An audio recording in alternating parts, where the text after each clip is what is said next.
Dun, dun, dun, dun, dun, dun.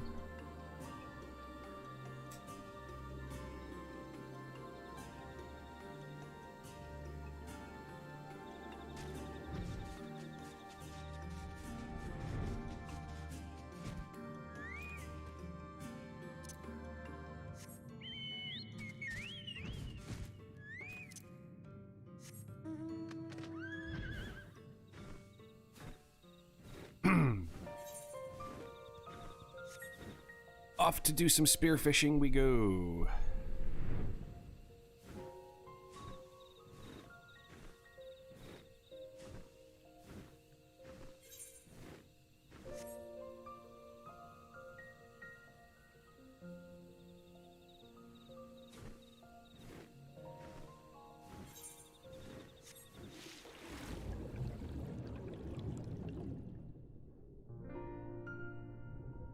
Apparently this shit's god tier.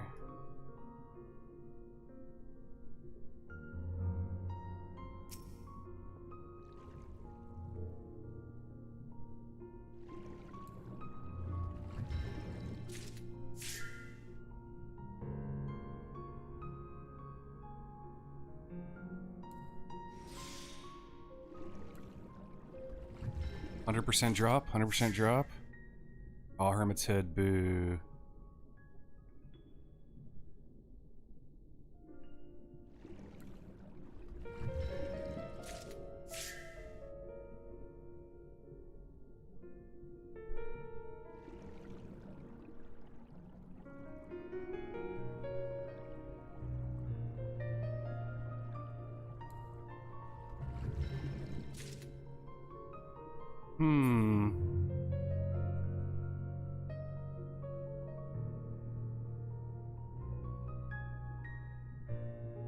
Hell's tree scale times 10. I don't know what that means.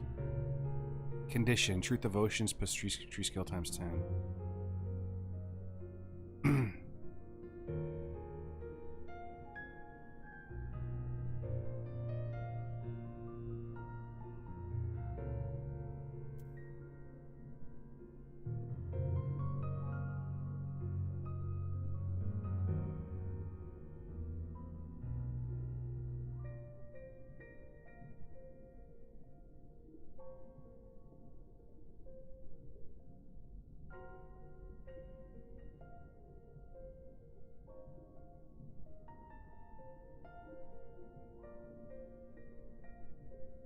No other Leaf Quest fishing activity up to this point comes close. No other collectible activity can consistently beat this either.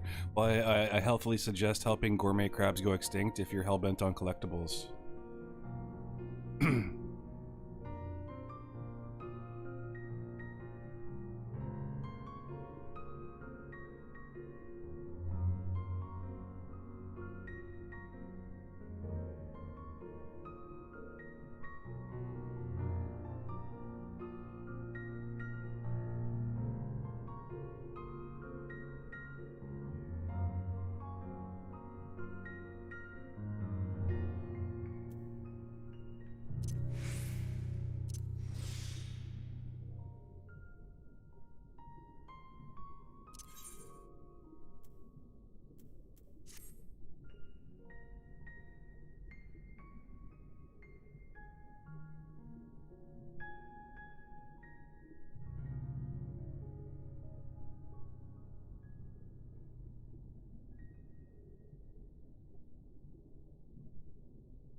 Medium gig.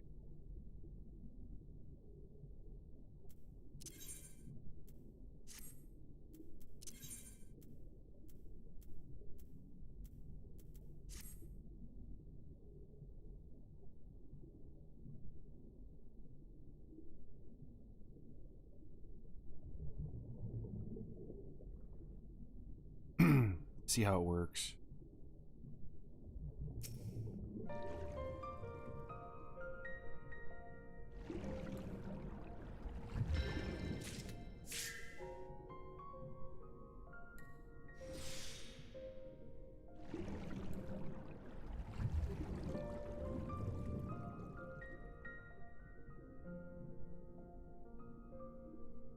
I think this is going to be the ticket to 80.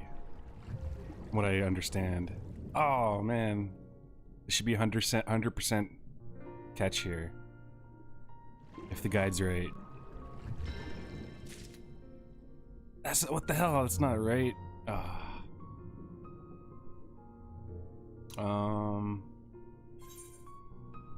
Maybe it's over here. Wait.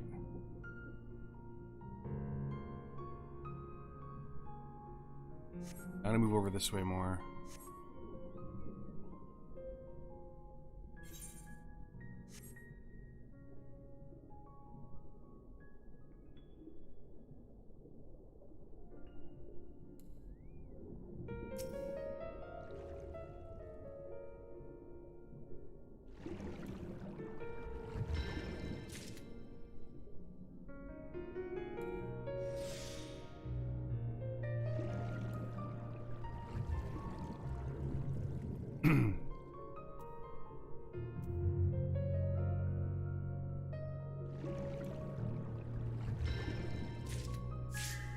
Yeah.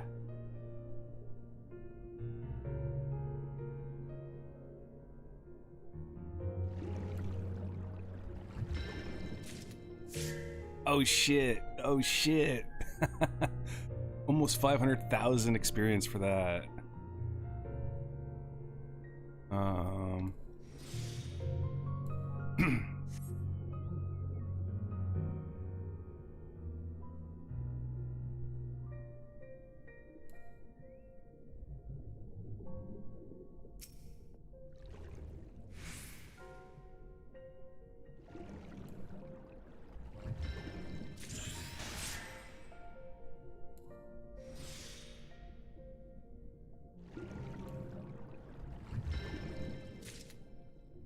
Wow.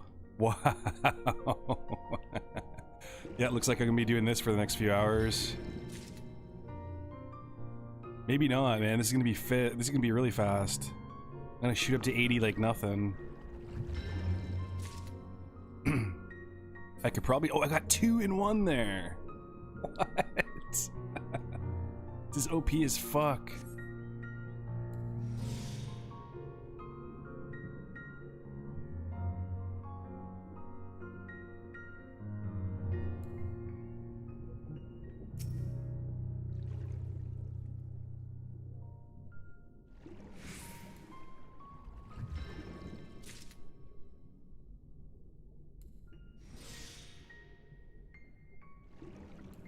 This Veterans Trade is OP too. Is that what it's called? Yeah, Veterans Trade.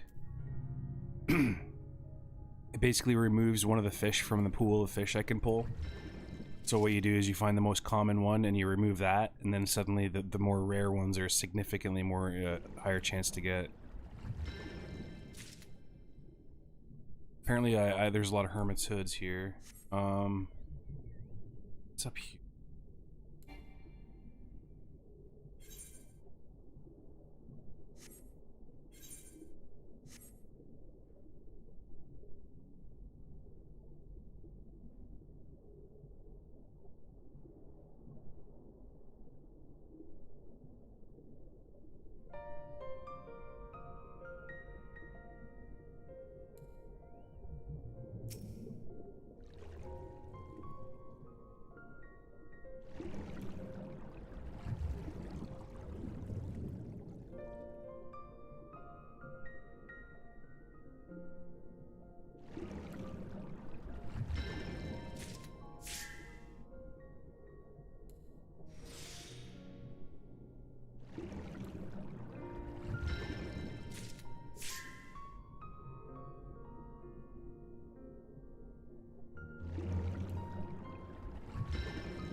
God damn, that's crazy. How many leave quests do I have left? I don't even know.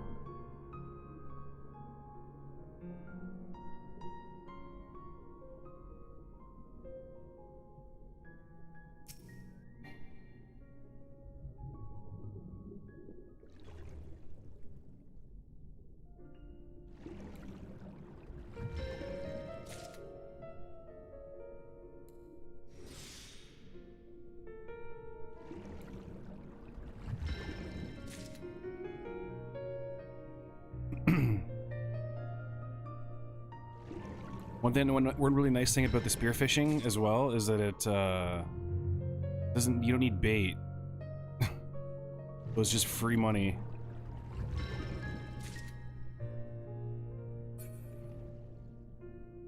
Once I finish fishing, I'm gonna probably start culinarian first. I can make my own good food.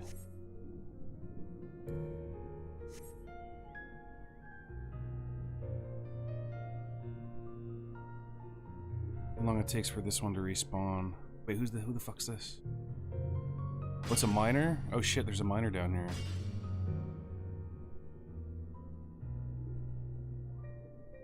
This one should respawn. Maybe I'll just keep going south here. Let's just see.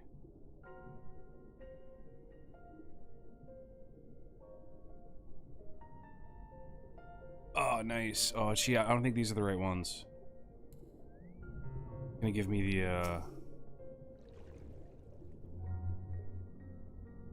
the shells or whatever.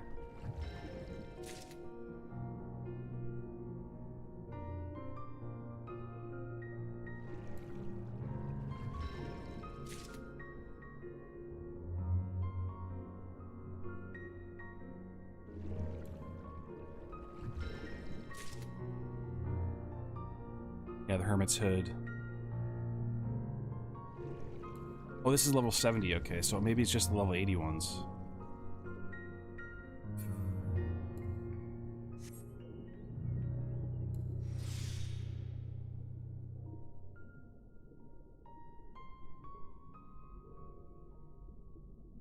Level 80, here we go.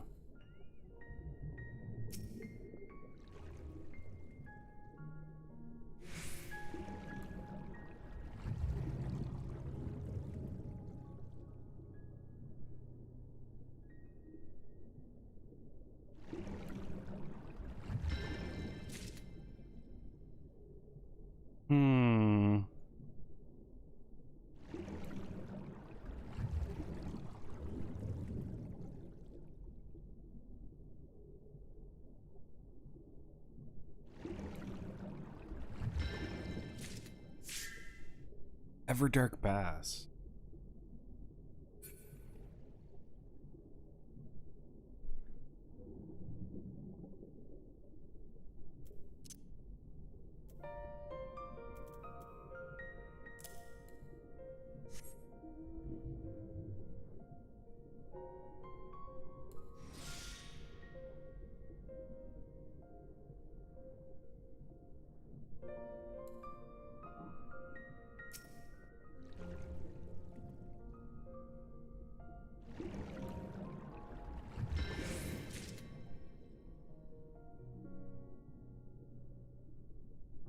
Where am I on the map here?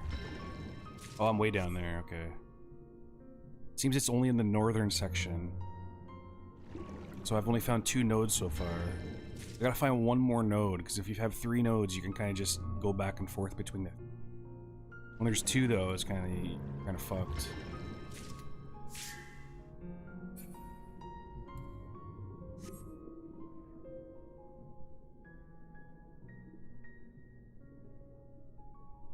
Oh, what's down here?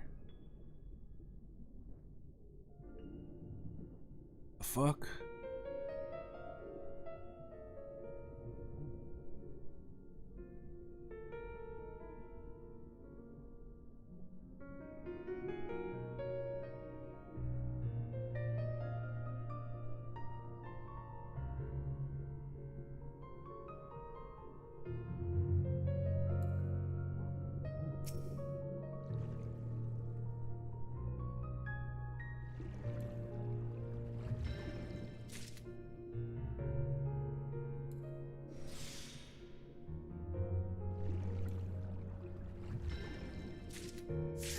Yeah.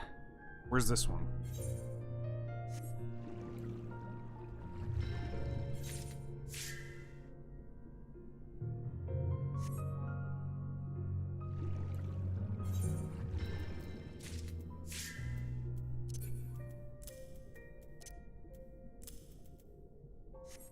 We got 2 quests done already. That's insane.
Oh shit, I pressed the wrong button.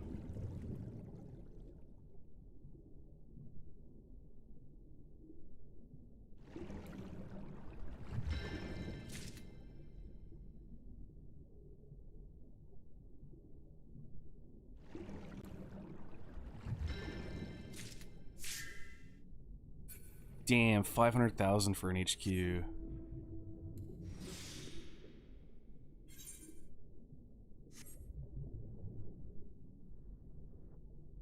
Alright, we got our loop. Got our fucking loop. No, this one drops the crabs too.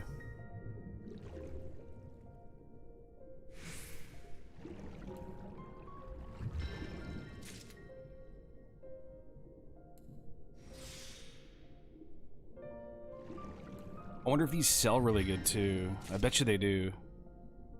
This might be a really good moneymaker, to be honest with you. But I bet a lot of people farm them, so...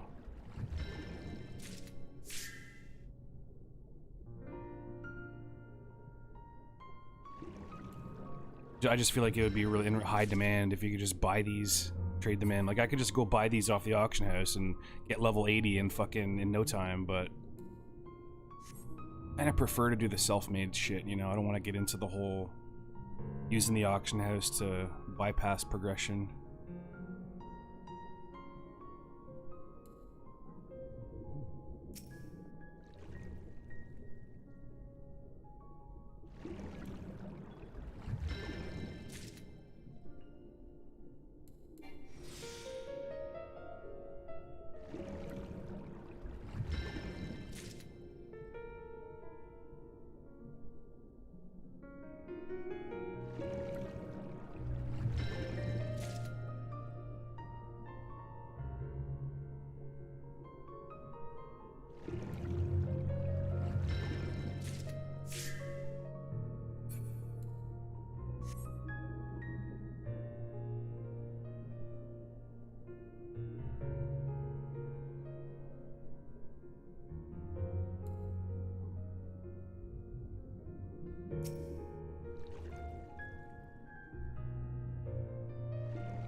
Boo, I'm not gonna bother wasting my MP. Oh, I can't actually.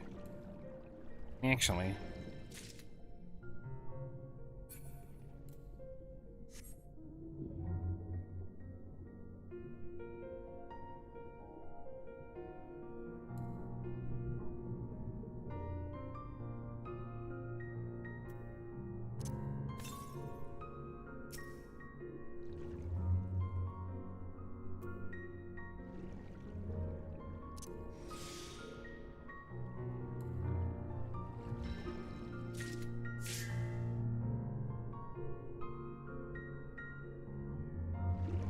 Got 27 of them already, like that's insanity.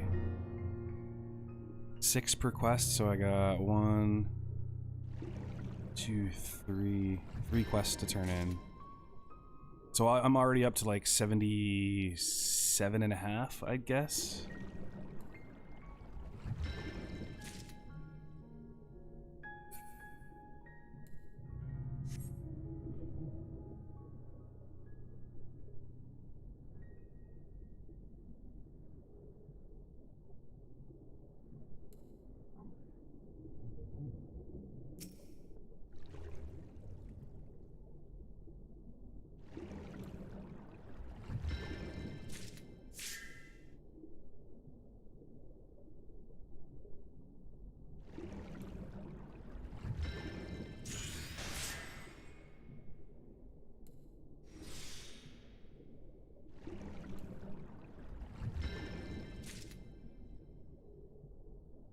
Can't believe that.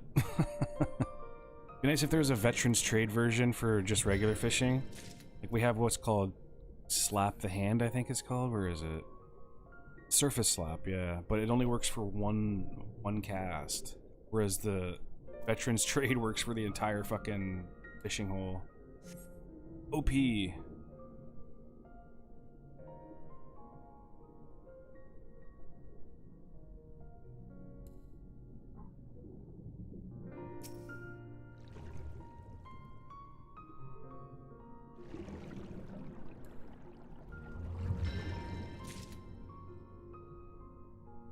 Nice, nice, nice.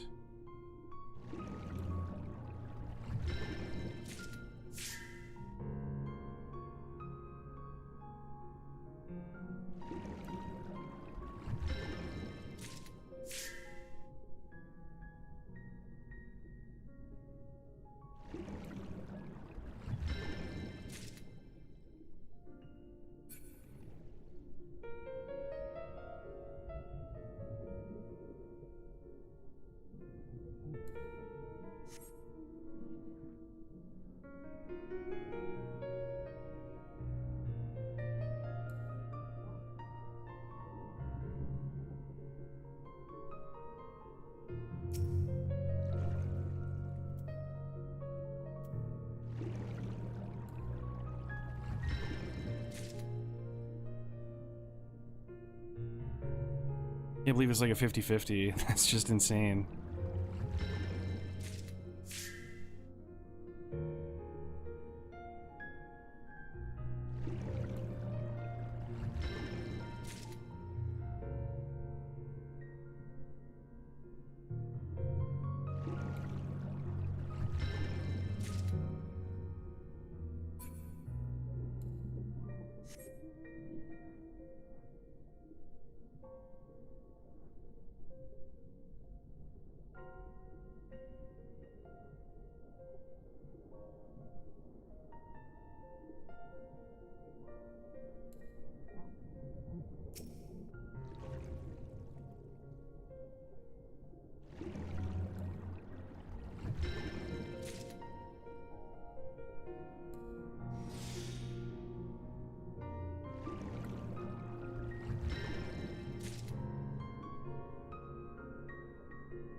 I should pre-order the fucking new expansion coming out for this. You get a, apparently if you pre-order the expansion, you get an earring that gives plus 30% experience gain. I really should pre-order it. It's like a pretty massive boost to XP gain. I'd probably be level 80 by now if I had pre-ordered it yesterday.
Kind of for 5 quests now.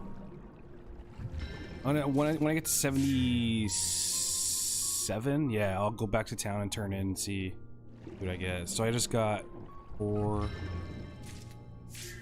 5, 6, 7. So I got enough for 7 quests now. Holy shit.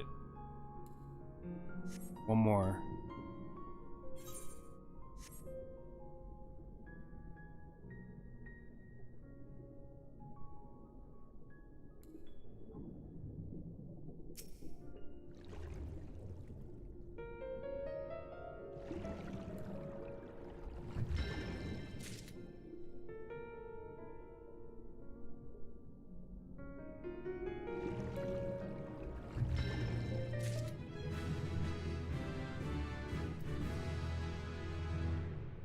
Identical gig. I'm getting a lot of skills on this shit.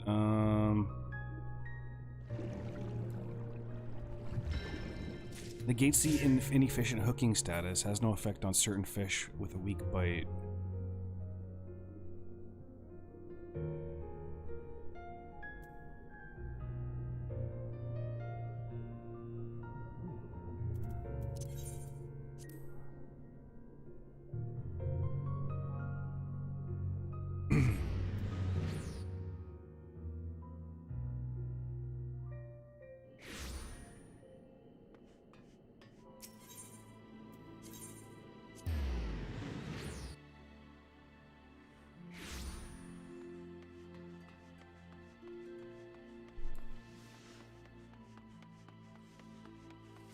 Right, so we're fresh 77.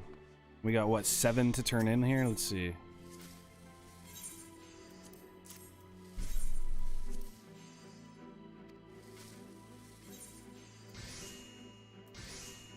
What? 14 million experience? 14.5 million experience for this one quest. Half my level for that one fucking quest. Holy shit. Holy shit, dude. Okay. How many leaves do I have left? Might be able to get level 80 right here. I'll be shocked if I can get level 80 right here. Here we go. Bam, 78. 78, 2 quests. Holy shit. Wow, man. That is god tier shit.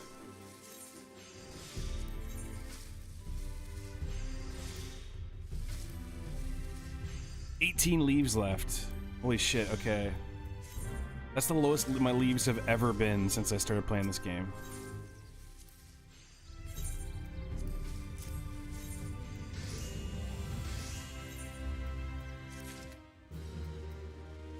Can't believe it. Still got 3 more to go.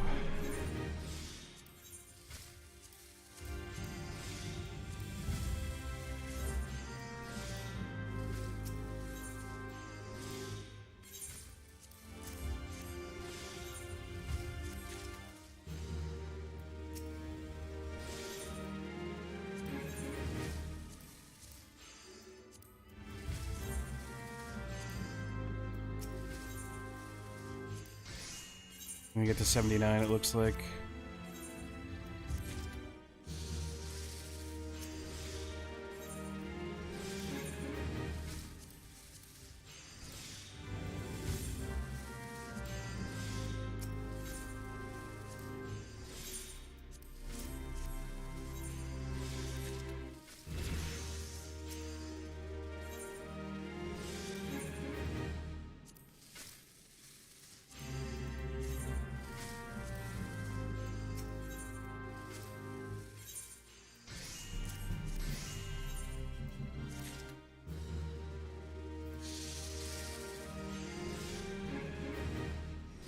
Damn, dude. Damn.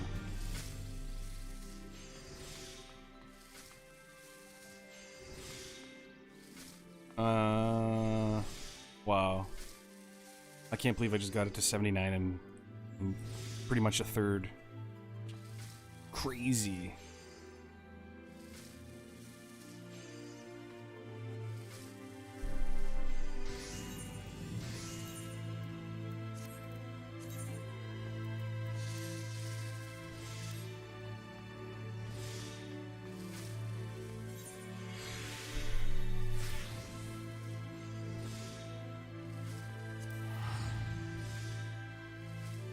This guy's skin.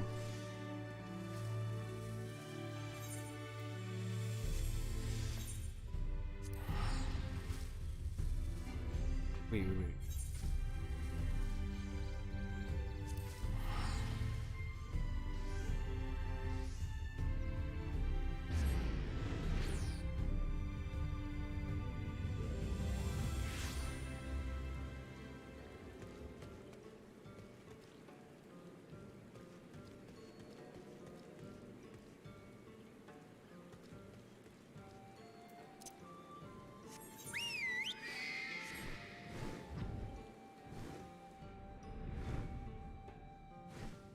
back to get more crabs we go. This shouldn't take long at all, now that I know the loop.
Spirit bond complete.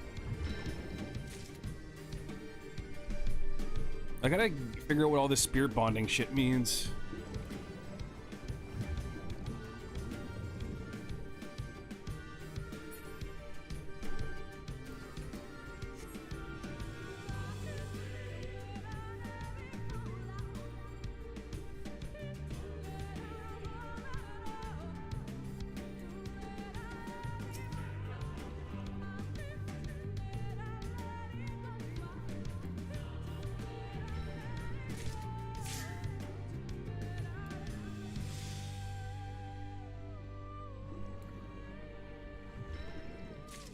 So I've already got enough for 2 quests. This is gonna take me like fucking 5 minutes to get to level 80 here. Once I get to level 80, then it just becomes a game of just doing my class quest, which might take quite a while. Because right now I'm waiting on certain weather conditions in a certain area to continue my quest. I also need to do my mining quest, so that's gonna be my focus once I'm done getting level 80 here. I'm gonna finish my mining quests. And I'm gonna finish my fishing quests. After that, I don't know. Today they just came up with a patch that unlocks a bunch of content. Well, it doesn't unlock it. It just they removed certain lockouts. Well, not lockouts. Limitations on progression in preparation for the expansion. So right now it's gonna be really easy. It's a lot easier now to gear up your alts and shit than it was before. Which is good. They always do that, like, you know, a month or 2 before the new patches and shit, or new updates. Expansions.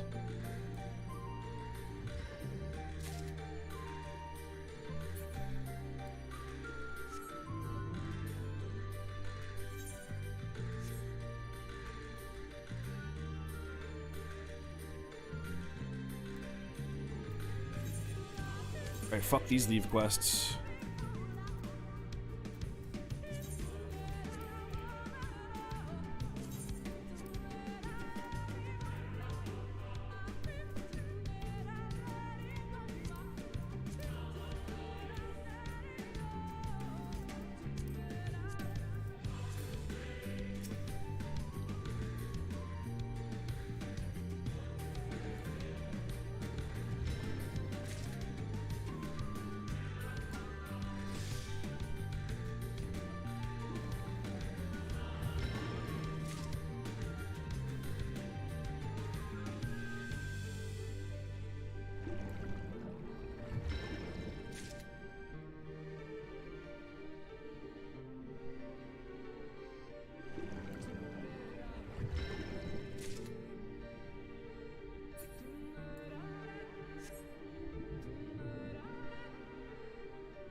One of the nice parts about the gathering classes too is like once I get to the level 80 on this guy, I can put on all my best in slot gear from my fucking botanist.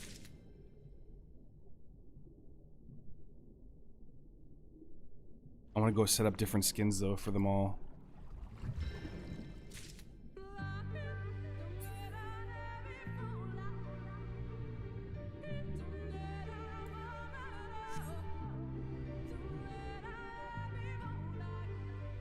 I can go now, I think. Yeah, I'm gonna go turn it in. Wait, one more. I need one more.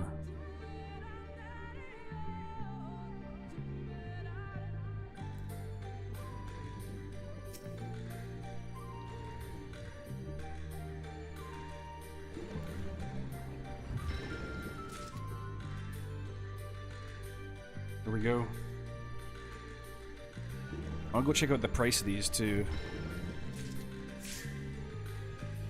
Like I feel like they'll sell really well, but I also feel like probably a shit ton of people farm them.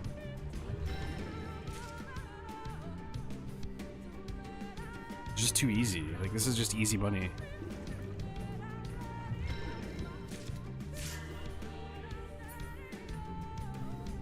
Well, there we go, level 80.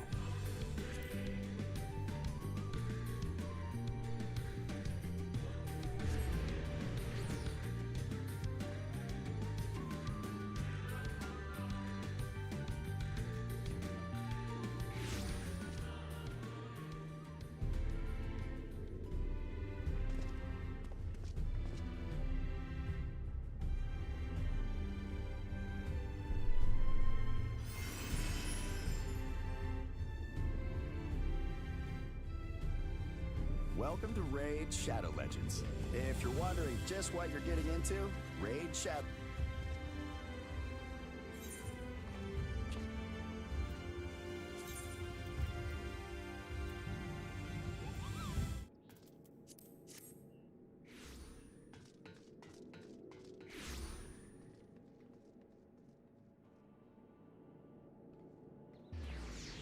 We got from Dark Soul 9669.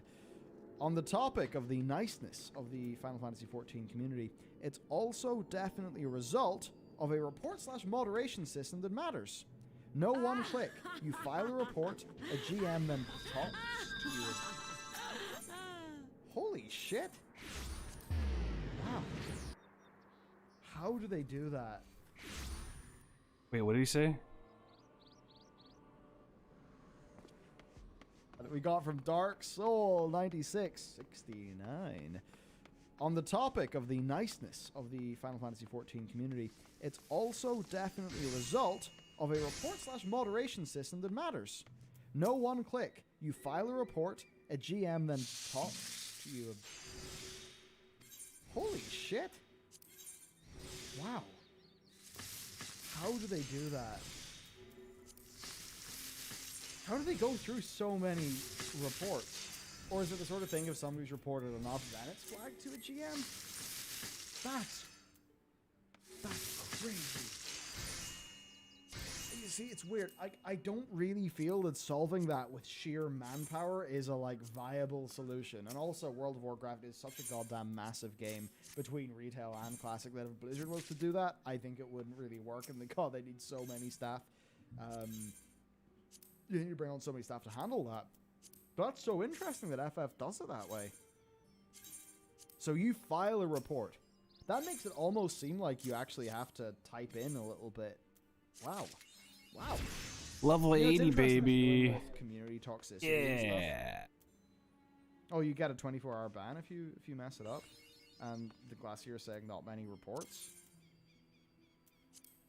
Right. I guess it's just worked then, their whole plan. I suppose it's the sort of thing, when you're setting culture, like a company culture or something, you got to get it right at the start, because then it permeates through. This is interesting, though. There's a super from Dark Soul who said, basically, in FF, if you want to report a player, you, file a report, and then a GM talks to you about it. I've never experienced that because I've never had to do it, but I have seen things that they have a significantly more active... Same here. I've never had to report anybody in this game. Ever. Not once. Toxicity is punished very swiftly. And, Good party. Yeah, just if you call someone out for like if you're an asshole, you get put in jail. Like Good. yeah, same with like any mention of like ACT for the advanced combat tracker for DPS. If you use that to talk shit about someone, if they report you, JM will sort you out. Like That's so that's actually a way of combating that type of toxicity. That's one. See, that's one of the good things. That's a really good thing. So what they're talking about is in Final Fantasy 14, if you report somebody, if you are using a third-party application to gauge to parse the combat log, and you start calling people out in your party, your match-made party of random players. You start calling people out for how much damage they're doing or how much healing they're doing or what they're, like if you use third-party apps to call people out in the game, they will ban you over that. Whereas in like World of Warcraft, it's like, the combat logs and shit, they're all like add-ons from the add-on system that like everyone has them. So like it's just a constant barrage of people calling other people out for not doing X amount of DPS, shit like that. And it just makes for a really toxic environment. Like there's been groups where I'm in where it's like, yeah, the DPS this group is just fucking terrible, but I just slog through it and keep my mouth shut. I don't really say anything. I'm not logging the combat log or parsing the combat logs or anything. It's just easy to tell when enemies are dying really slow. Anyways, see our transformation here. Damn.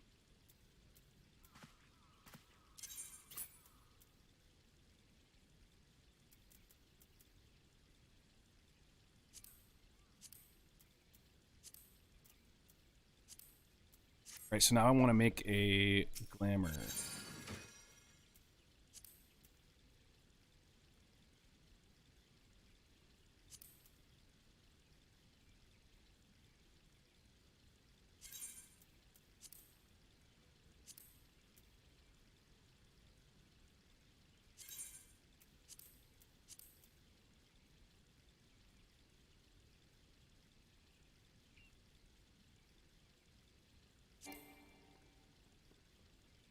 Oh, I gotta repair it. Fuck.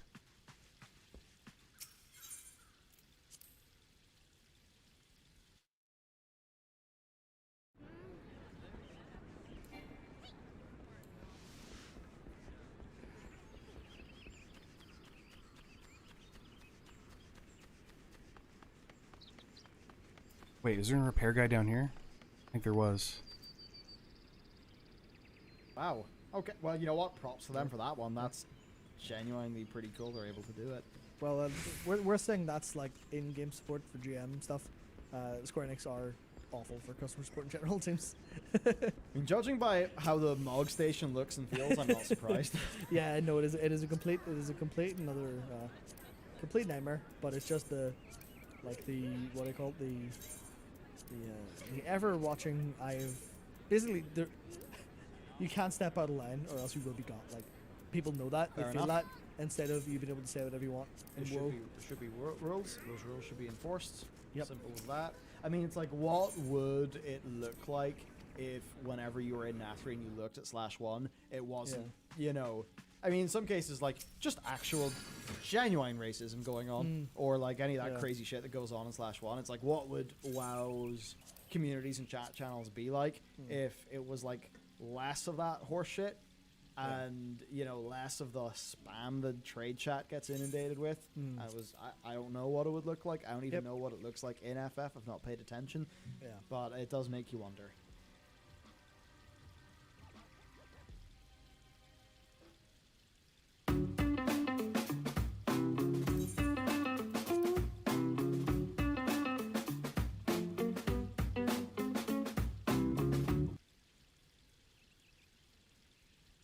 Wait, I wonder if there's a full stream here. Let's see.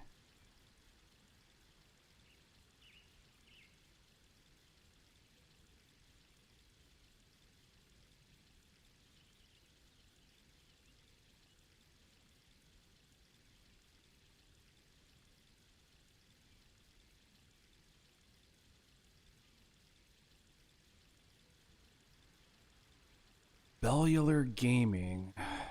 Why?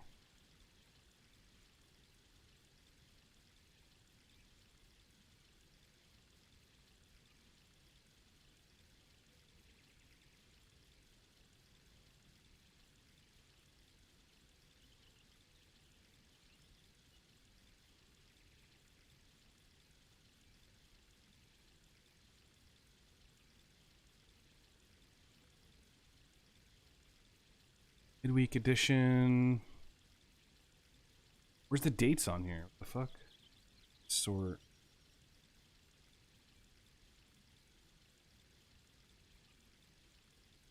That the boys are about to share their honest opinions about the game. And this time, Where the hell's the based on date? content of what they're giving opinions on, they might not be negative. It's almost as if they're operating on a consistent principle.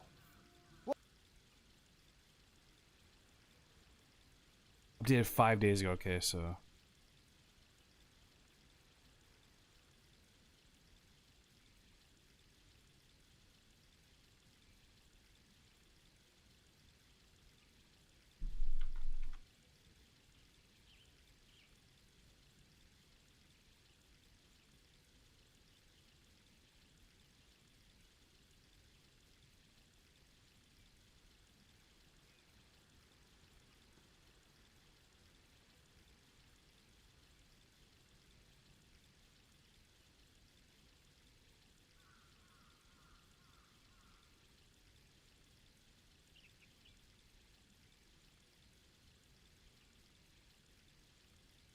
What's going on, Workforce? Brian here.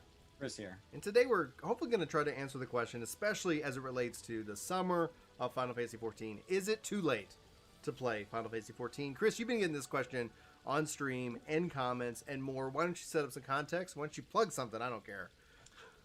Yeah, we have to talk about it on stream Monday through Friday, 8 to 2. It comes up all the time. And we can make this video every 10, 12, 16 weeks.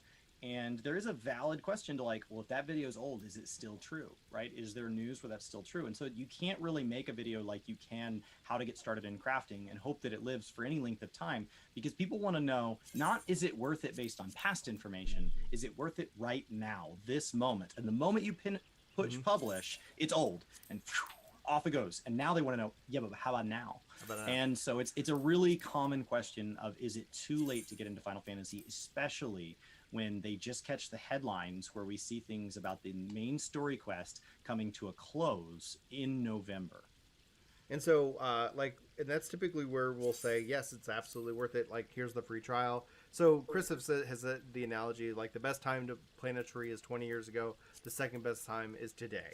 And when we look at the summer, I actually was just talking with somebody who said that their girlfriend's joining them. They just started playing in April, and they've already cleared patch 5.55, and they're so excited for the summer because that's going to give them the ability to try out other jobs. And I'm like, wow, how much have you played? And they said way too much, but it just told me, like, yeah, like, if you're having a great time, you know, like, and there's no real fear at that point, especially if you're new, of taking your foot off the gas. Like, if you're having a great time, I tell if this shit's equipped or not. And we'll have a different discussion, especially about managing burnout closer to the expansion, because we still have quite a big chunk till Endwalker's official release November 19th. But is it worth it to start today? And I think from that clear example alone, it's very possible to get caught up and be easily ready for Endwalker. If you're watching this and and it's November the 18th, and you're thinking about whether you want to start, like, absolutely, but note that tomorrow you're not going to be in Endwalker. Like, that's just not going to be feasible. And if you do that kind of thing and you pull that kind of thing off, let me know who you are so I can follow you on Twitter, because I literally would have to just be very curious. Can't use a jump, though. I don't even think speed levelers can go that fast. That's what They've I'm played saying. the game a million times. They know the quests in order. They're skipping the story. It's still more than... it was like 40 hours through... I don't know, ARR to get into Heavensward. It's a long grind. It's a lot of gameplay, and so if you're trying to get through it rather than enjoy it, because you have a goal of getting caught up, which is valid. It's like that's what you're seeing ads for Shadowbringers and Endwalker. You're seeing streams and videos for Shadowbringers and Endwalker. You talk to a friend or a colleague, it's Shadowbringers and Endwalker. Right. You don't want to play those same devs, but 7 years prior. I want their 7 years of knowledge. I want their best stuff. Don't start me on the, he's like, hey, you know, I made this really good cake. Yeah, can I have some? You know, actually, I used to be a lot worse at making cake. Let me see if I can make one of those for you, and we can start you there. No, like, I want the good stuff. I get that. I get wanting to jump right to where we're at. But even then, it's just a lot of time. Yeah. Shadowbringers was designed to be enjoyable with or without prior knowledge. Obviously, a deeper appreciation is possible if you have prior knowledge. That doesn't mean better; it just means deeper. And Endwalker is the exact same thing. And they've said, hey, if you want to have the deepest, fullest, broadest experience, you need to know every single piece of lore in this whole game. So anything you don't know, go get it. But we also designed this game just to be fun. So, like, no pressure. Right. The and so in the links of this description, we're definitely including a free trial link if you guys want to check out the free trial and get started. I think that's essentially the best. We've seen this question phrased in other ways, like, do you think I would enjoy this game? And that question's really difficult to answer because especially it relates to, like, what kind of gamer are you? Like, is this your first MMO versus are you a MMO veteran and you've played every MMO except for 14? And in that case, like, for that individual, yes, like, just add this to your repertoire. Check it out. Start with a free trial. See how you feel. See how the game feels. Get through and that's, I hate advising people to get through, but get to Heaven's Word and that post level 50 content to have a better feel for the battle content. The other thing you can do, especially if you're new, there's a content in this game that unlocks at level 17. It's called Palace of the Dead, or AKA a deep dungeon. What that does is it doesn't necessarily give you the full look of the job like at level 80, but you can actually fast level that within that content because it has its own progression system, and have a level capped at level 60 character that you can experience. And so, like, if you're level 17, 18, you're like, how does this bard thing really work out? How does this job really work out and feel at level 60? You can actually go do that content, easily get your character leveled up a little bit, experience a fun piece of content that's a little bit different, and then go back to the MSQ in which that you know that you're not sitting here going like, well, I got this job at 60 and I'm not a fan. You know, like, I don't like how it feels. Go ahead, Chris. Yeah, I think so. For the WoW players, that's most analogous to the old level 100 free trial starting zones. So it's not a good, you know, if you're somebody who's done in game, you're like, well, that's not exactly a picture of the game, but it is enough that, like, if you want to go try out 2 or 3 jobs and you're like, hey, I'm kind of, you know, I've got my main and I've been leveling that, but as more jobs unlock, as I get further into future expansions, I bought the game, I'm getting access to these other jobs. Do I want to go back and grab one? Am I on the right path? I would say stay the course with your main job no matter what. We don't know what it's going to be in 6.0, but that's just me. I just don't change my decisions. I don't even refund things if I don't like products. I'm like, well, made a mistake. As opposed to my wife will refund anything.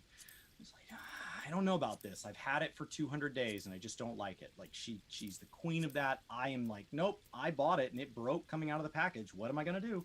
And so, like, I'll stick with my job. But Palace of the Dead is that kind of level 100 free trial, especially when you're looking at, like, what to get as a second job, a third job. Mm-hmm. It's a great way to get a feel for that. It is not an accurate representation of the full content as a whole. It is not meant to be. It is a side piece of content that is meant to help you kind of fast track through some leveling within a unique space. Now, go ahead. As for kind of what kind of people would like this game, I would say this game is most similar to other MMORPGs. The most similar feature list as far as what is filled out is World of Warcraft. But even then, you have to take every single feature on that list. You have to reorganize what order they went in and to what level of effort they put into executing each one. And so it turned out very, very different. But they started with the same ingredients. They just got there differently. And so it is going to feel a lot different. So on one hand, people who've loved previous Final Fantasy games, this is a good fit. On the other hand, there are people who loved World of Warcraft. This is a good fit. But for both of those people, like, hey, just know it's not exactly where you came from. And so depending on why you loved where you're leaving, it still might have something abrasive about it. It still might have a bit of a learning curve. You're not just going to come in and be like, oh, I'm a Final Fantasy expert. I like this one. I wonder if it can be dyed. You're going to have a little bit to learn about group content. And that's actually one of the strengths that the game has. It's got years and years of content. Now, the challenge is that we've seen a couple battle system revisions, so finding something that was published in 2013, 2014 might not be your best bet in terms of, like, how does this job play? How should it feel? But overall, like, if you're not finding the guides and things that you need and you're really struggling, either we can hopefully help point you in the right direction, or if that helps kind of gives us an idea of what is the community need. So wait, that's if not I being okay, made, so and now we if I can switch over to my hopefully try to make those botanist, kinda guides for you guys. So just be sure that whether you're using YouTube or other, like, you know, stays the tools to find same. the content you need, you can always ask if you need something from us so that we can hopefully help ease your transition into Final Fantasy XIV and make it more comfortable and hopefully more enjoyable. That's always kind of been our view, is just trying to, like, point you guys and promote games and things like that we really enjoy and that are having a good time. That's why we always say recommend we start with a free trial, because it's just such a great free trial. Like, it's just so, it's a Unlimited no-brainer time. in my mind. Go You know? nuts. Yeah, it's like you said that somebody played like 900 hours of the free trial before they purchased the game. Yeah. That's not how I'd do it, but way to crush it. Way to Way to crush get it. your value. Not a dime in. They're 900 hours. And so I think that's a very different way to go at it. You can do that. You could try every single job up to level 60. You can absolutely do that. You can also just blast straight through to 60, and as soon as one hits 60, be like, well, it says I can't go any further without buying Stormblood. Buy the complete edition. Off we go. I think, is it worth it? I think for me, assuming somebody's already kind of watched enough of this game, they've diagnosed enough of this game, they know somebody who's played this game to decide it's worth a shot. What are they going to have done? We're filming this in June. What are they going to have done between now and Endwalker to be minimum required? What is the minimum they're going to have cleared to join us? Honestly, like, outside of, like, we'll get to gear, but the minimum is MSQ. Like, the MSQ is the gate. I see chat saying, like, you wish there was a way that you could kind of just, you know, MSQ off into Endwalker and have that kind of be a leveling thing. It's just not how it's going to be. Endwalker follows Shadowbringers, which follows Stormblood, etc. So just focusing on that. Now that like somebody described, I think on a Bellular clip, saying that it's not leveling. The story isn't leveling. You're playing through a story, and at the end of it, you have a level cap character. That was like Michael. yeah, cool. That's how that is structured. And I was like, that's such a really cool thing. Think of it as that you're playing through a story, and at the end, now from a leveling perspective, then we have guides and things like that. But when we talk about gear, honestly, I would say probably 490 and up is going to be the maximum you need. 490 is the uncapped tome. It's that gear that you can just farm up for days, unlimited. Now, the thing about farming up that 230, gear I can is afford it. It's It's gonna gonna leave me 5, broke 10. as Like, fuck. that's all related. Now, the gear the top level cap, dungeon drops 505. So I don't know that you could set out to get 490 and not accidentally overshoot. So as far as it goes, when you step into Endwalker, like, if you're at 530, you're gonna crush pretty much up to level cap to level 90 and or, like, 85 to 80, 87. Typically, you might find a piece or two that drops from there that ends up being pretty solid. So, like, it's not even about, like, hitting endgame and being so stressed about grinding. What I would do if I was playing and I was in that situation, I'd pick another job. Like, I would do a couple of roulettes, get some tomes, just kind of let those start stacking up, because we do have such a curve until Endwalker's release. So congratulations on getting to cap. That's awesome. Go and pick a couple of other jobs. The thing that I always say is that we're not just getting 2 jobs in Endwalker. We're getting a whole set, like 17 or 18 Getting jobs. 20. 20 now. 20 18 jobs. current jobs are going to get some level of look at them, and we're getting 2 brand new ones. Mm-hmm. And so with those 2 brand new jobs that we're getting, like, they're also reimagining and rebalancing all the existing jobs, especially if you're getting a job in your role. Like, I would take, if you really like Melee and you love Dragoon, like, make sure you got Samurai or make sure you got Monk, because we don't know what that's going to look like when Reaper is introduced. You might want to be excited about playing Reaper, but at the end of the day, if you're not, and you're like, man, I'm really not happy with the changes to Dragoon, you want to be able to have some flexibility if you like that role, as well as we're getting a new healer. So from a healing perspective, Chris is leveling up their healers. It's a really strong time to sit here and just have a backup plan in case something changes that you don't actually prefer or enjoy. So once you get to max level, if you have level 500 or higher, you're fine. You can go as high as you want. So max best in slots, you're getting 530s and a 535 weapon right now. But you can go as high as is fun. But anything above 500, you're fine. Now, the second thing you need to do as you level is underneath your main story quest in the top left corner of your UI, unless you've moved it around, is a little sub quest that pops up every couple of levels. That's your job quest. You need to do those as you go, especially for level 30, 50, 60, 70, because 70 finishes them up. 60, 50, those are end of expansions, so those are really important abilities. And at 30, you're actually going to swap your class for a job that is unbelievably important. Do it the moment it's available. If you were doing your main story quest and your job quest, you're honestly fine. That is that. And getting what was I gonna is the do? minimum to get you into the expansion. You're all set. You've got one job. You're going to be fine. There's plenty of jobs that start out at higher level. The quests will feed you up into like the 520, 530 range almost immediately right out of the gate. You're gonna have a great time. If you want to go beyond that, Brian started to talk about leveling other jobs, trying crafting, trying gathering, but you can also go do any quest out in the world that has a blue. Damn, 500 each for the HQs. If it has a blue mark on it, right? If it's a little blue, That's cross, crazy. That means it unlocks something. That could be something as small as a goofy dance. Granted, or it takes me a lot longer to farm these than to as farm important logs. as another dungeon or a hard mode or anything like that. The blue quest Or mark for there, one node, that that's would a be sign like that it has 3 or something significant 4. like it. Now you'll notice we didn't say any of the daily symbols. We didn't say any of the side quests. A lot of people come from games where quests are few and far between, and the main story quest you gap out, where you cannot progress until you've leveled more. So you need to stop and smell the flowers a little bit. That has been They don't tuned sell out very of often existence. anyways. You really most likely won't run into it at all. I ran into it, I think, between level 4 and 5 on my alt.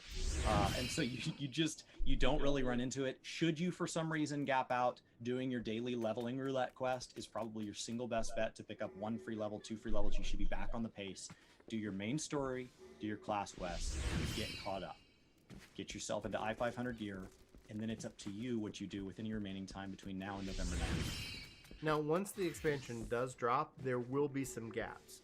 So whenever you're current as a part of an expansion, you're not getting that armory bonus. You're not, like, there's a couple of bonuses that you don't end up getting, especially like your server's not going to have, like, there's not a road to 90 buff. There'll be a road to 80 buff most likely. But when you start talking about that last, or, you know, whenever the new game comes out, that 10 levels, like, you will run into that experience of that gap. So just like Chris said, that's a good time to also be making sure you're taking advantage of that leveling roulette, etc., during your playthrough of the MSQ, so you don't end up hitting a story quest that's half a level of experience away from getting where you want to be. And that happens from time to time. But if you do your little roulettes and as a part of your MSQ stuff, you're gonna be set. You'll be just fine. You won't hit it. You'll never see it. But it is because I think it's better tuned than it was back in ARR. But yeah, that's just something just to note if you're going in when you're going into Endwalker. Now, this will tell you the story of the main story. This will tell you the story of your job, because you'll be doing your job quests, which end at 70 and give way to role quests. But there are a lot of other side stories. There are side stories around raid series that you're not required to do that I encourage you to go try. There's other job quests for other jobs as you do those.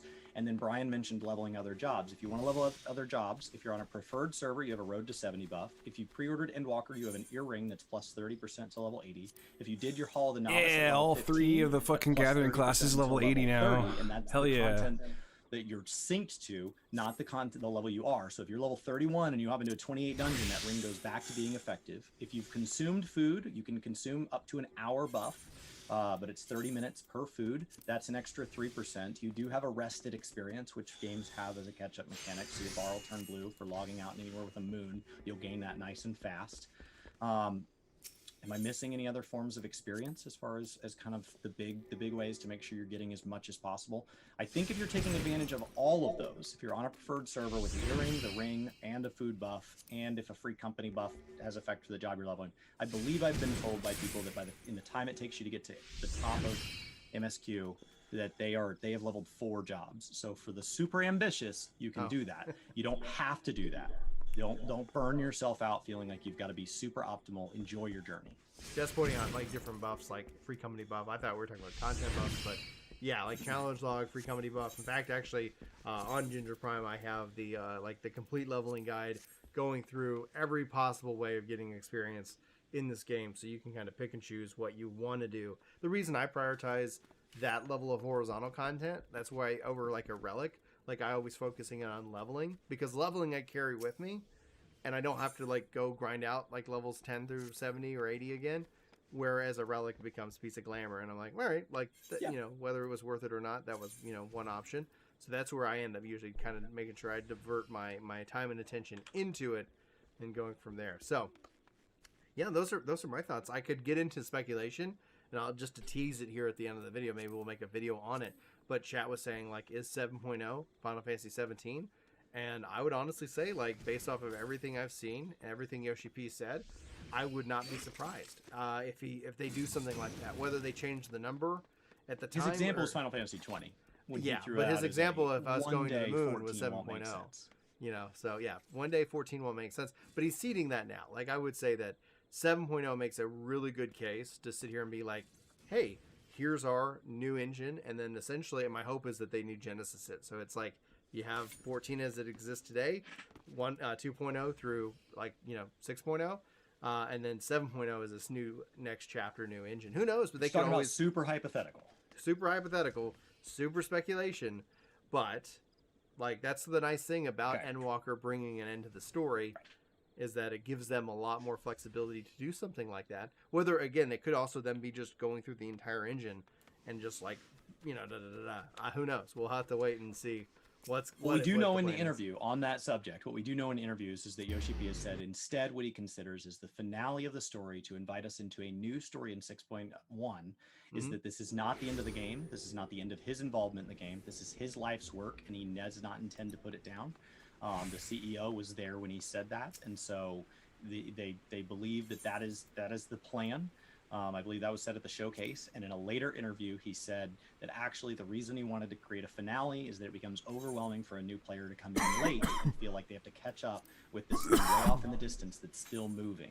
That you're chasing the finale to a TV show that's not done putting out new seasons. So he wants to create a hard end to this because it's not only an appropriate time within the narrative, but also just from a content consumption standpoint, that's an invitation to say, hey, we're going into Game of Thrones last season. Let's assume we haven't seen it yet. And we're all really excited. That's a great time to go binge that show and catch up to be part of something. And he wanted to tell us now because Endwalker is going to be 10 years of story paying off. And for brand new players, you have the ability to catch up and join people who've been on a 10-year journey. Join the community, have a blast. There are a number of people in here that I see regularly, not only in our stream, but in others. There's some content creators here in the chat. There is a huge number of people that want to welcome you in as a new player. Even if you're a content creator in another space, come over and stream that journey. We love our sprouts. We love our new players. It is not too late to join. Even if Endwalker was going live the day you see this, you can still join us. It's just that when content arrives and is brand new, there's something special about being there on day one. So we're trying to encourage people while there's still time to be there for day one of Endwalker, which is a huge amount of content. But remember, 6.1 is going to be a big moment. 6.2 is going to be a big moment. There's a lot of big moments still to be shared. I think it's also like from 6.1 and beyond, just to kind of talk about that before we wrap up the video, is that it's unknown territory. It's unknown territory. I see Mighty talking about like, wait, 6.0 is the end? Yeah, like 6.0 ends. It's done. 6.1, we don't know what is. We have no idea. But it's happening. The game's not shutting down. Yeah, game's not shutting down. The narrative arcs are coming to a close after all of A Realm Reborn, Heavensward, Stormblooded, Shadowbringers. We are wrapping up the story. Woot, how's it going, man? Whatever that means. I'm doing excellent. That could turn out to be the world's biggest. Playing some Final Fantasy. The story's continuing. Like, it could be nothing. That could also be as large as you want to speculate. Like we have no idea. You are how's things going with you? Player is just as caught up as we are.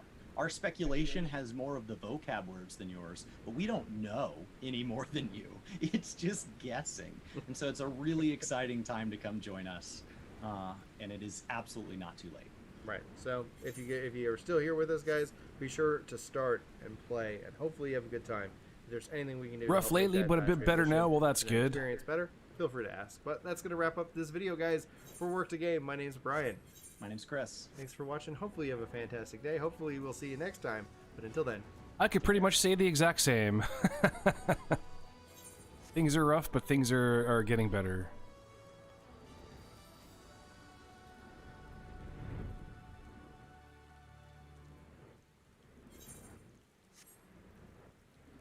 Adventure means going where you haven't gone before. Road or maybe no road.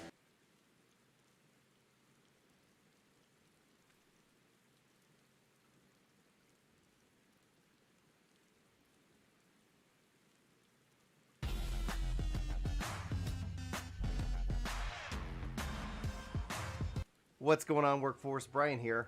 Chris here. And today we're talking about the state of E3 Square Enix Edition.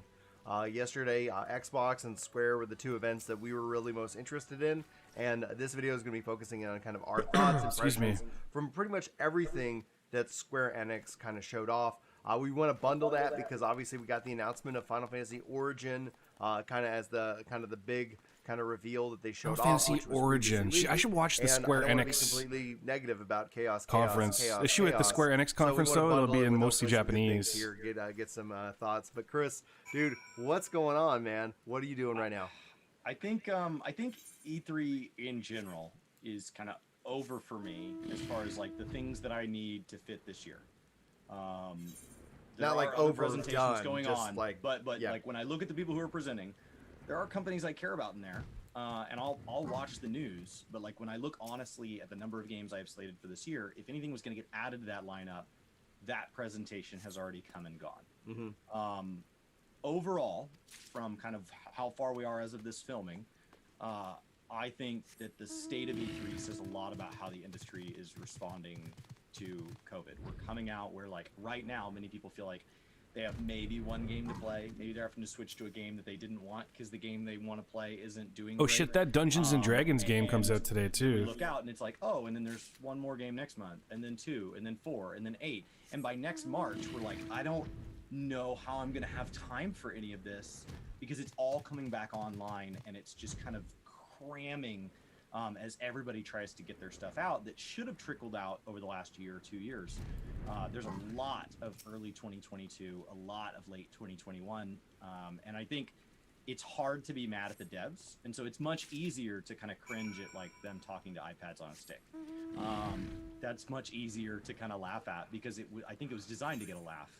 I hope so. That's what I was thinking. I was like, it's not E3 without something that is just like, who thought this was like, and to the point where it's like, community episode gone are we real? actively going for the like trying to make memes out of this this segment? And at the end of the day, like, okay, cool. Like, let's just get to the next event. Robot. Synth Riders. I thought, I'm like, kind we of just talked like about it just taking as an like I aside. don't know. I kind of got addicted to Final Fantasy. It's pretty much all it comes down to. Because you couldn't. I recently had a the individual who Yeah, was don't turn actually this off. talking.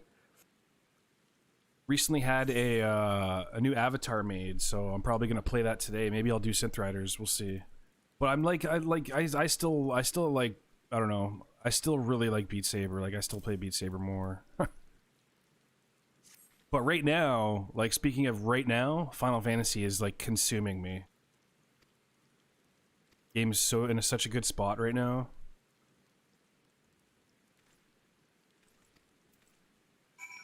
So basically, I haven't really been doing all that much VR, but I'm probably gonna do it today as I got a new, like I said, I got a new avatar made.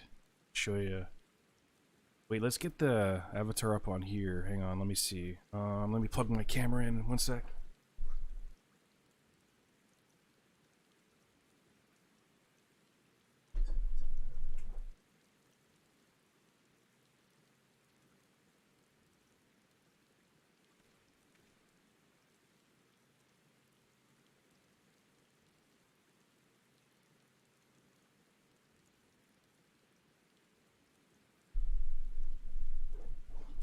Mastermind, what's up, dude? Right, VC face. Oh wait, I gotta add it to the. Let's see here. Let me see here. Forget how to do this. Documents.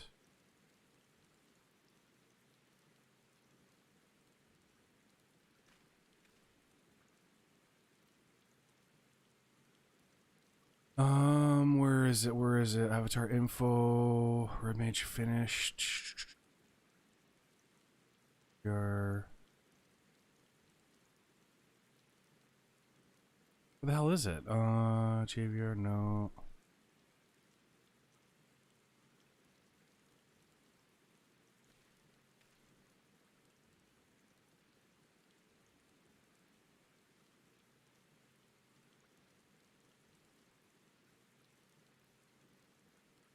What the hell did I do with it? Downloads maybe?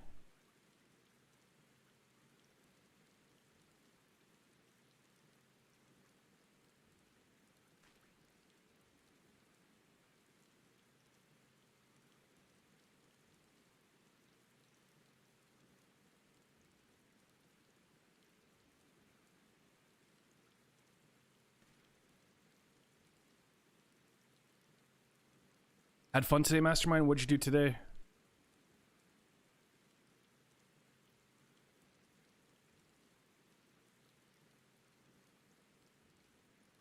Wait, I can't find this new avatar. Hang on. Oh, maybe I put it in the live thing. I know where it is. So it's in documents, live, avatars. Here it is. Copy, desktop.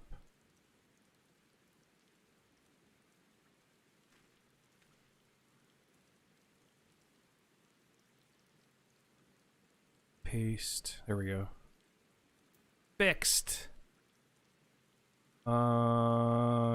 Good. Open.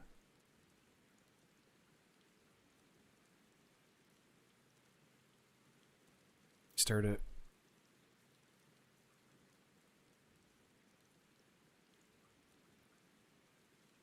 Watching Star Wars. I bought some things for my home. I'm having a house AI now. Oh, what? I could say turn on a light in my bedroom and tell me the news. Holy shit, dude, you are transcending.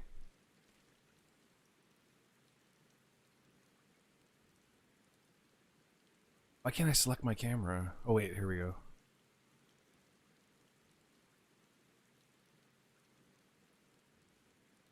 Oh, shit. Perfect. Detecting me? There it goes.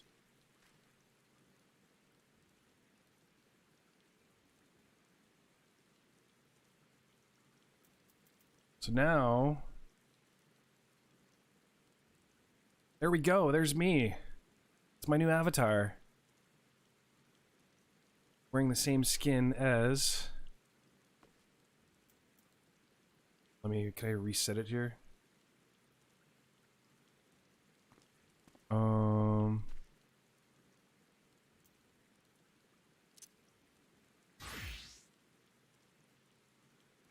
Oh shit, there's me, man. Look at that.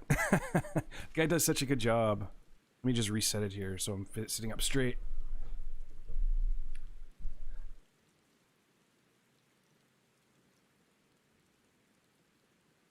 There we go.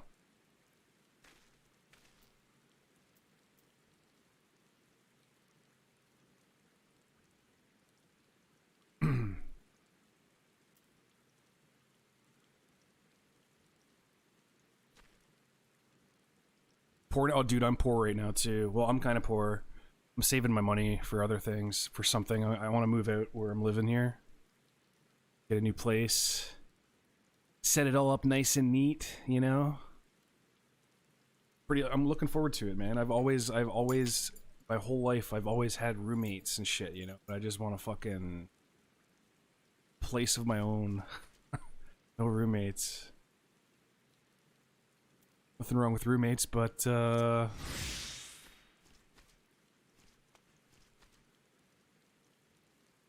be nice to have, you know,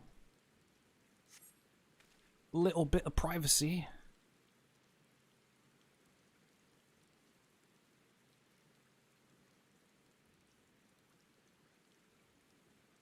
Amazon Prime Day, gotcha. Yeah, see, you got to get those good deals, you know, even though you spent money, I'm sure you saved a lot of money, right? What am I doing here? Hard silver ore. Okay, I'm a fisherman.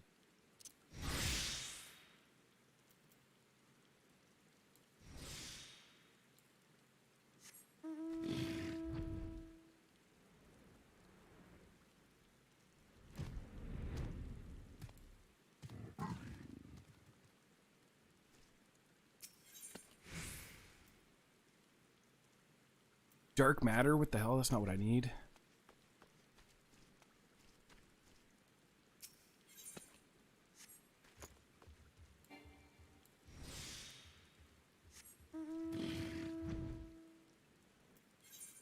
Digging deeper, upon examining the samples, the naturalist let out an astounded cry. All three contain traces of pure hard silver. The metal is rare and extremely valuable, he tells you. Haimrich is greatly pleased to hear this and bids you mine 10 chunks of high-quality ore. As before, dig at nearby mineral deposits and return to Hamrick with the fruit of your quarrying. It is on here? Let's see. Wait for me to reveal. Increase the chance of obtaining HQ item. Reveals the conditions of obtaining HQ items. I think I have a skill that reveals hidden stuff. Number of items obtained. Reduces the chance of obtaining HQ items by 0%, but increases the other 3. Increases the chance of obtaining items while gathering by 10%, while increasing the chance of obtaining HQ items by 20%. Does not increase chances for items to start at 0%.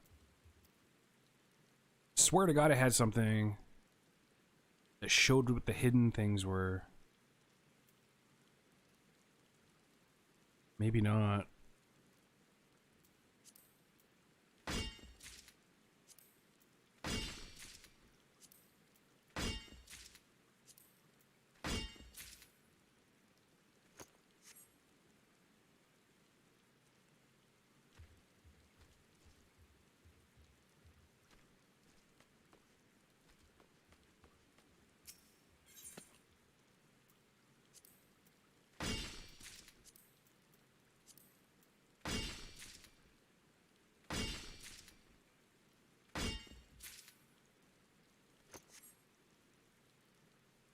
Well, that sucks, Woot.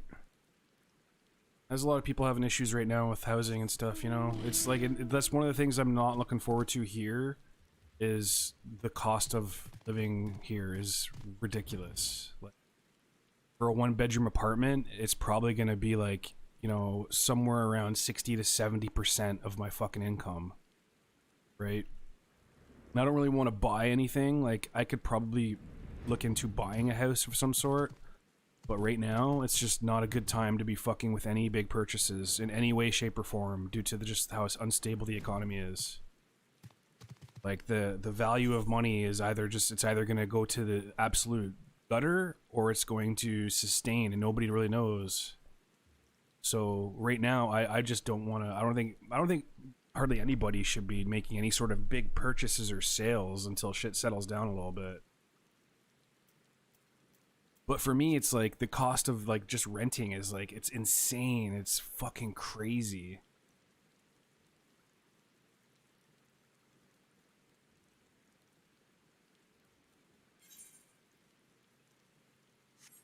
Like, I got a good deal where I'm at right now, but I'm only renting a room, right, in a 4 or 5 bedroom house, master bedroom. But it's a pretty good deal for what I got, and it's, you know, it's with a friend, so it's not like I'm with some random. But I do want to move out. It's just, the thing is, it's just like I gotta find the right place for the right price right now. I want it to be a good location too.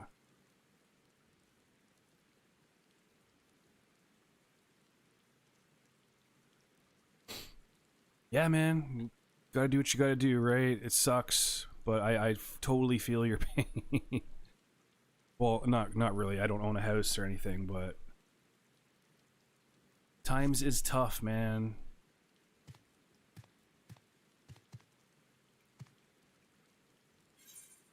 Feels bad, man.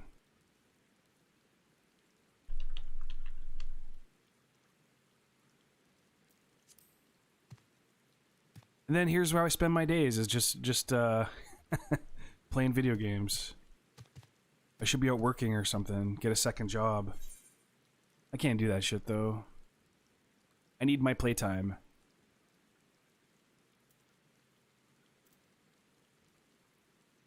All right, just,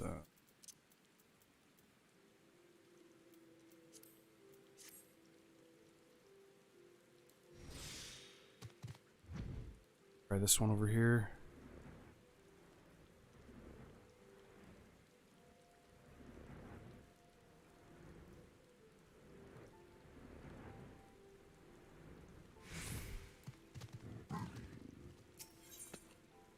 Same shit, what the hell?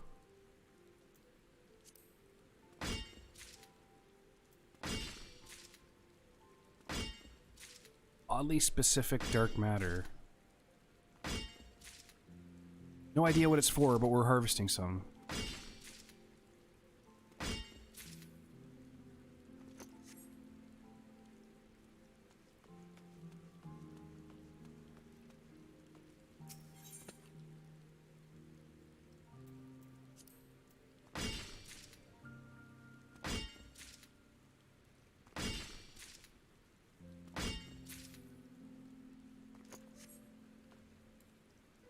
Like housing rate, yeah, housing where I'm from right now is just insanity. Like it's probably the highest it's ever been, like the cost of houses and shit. But the thing is like a lot of people aren't understanding is that it's not really just housing that's going up, it's everything is going up, right? It's called hyperinflation. So like corn, for example, last I checked, corn was up like almost 50%. And if you think about corn, the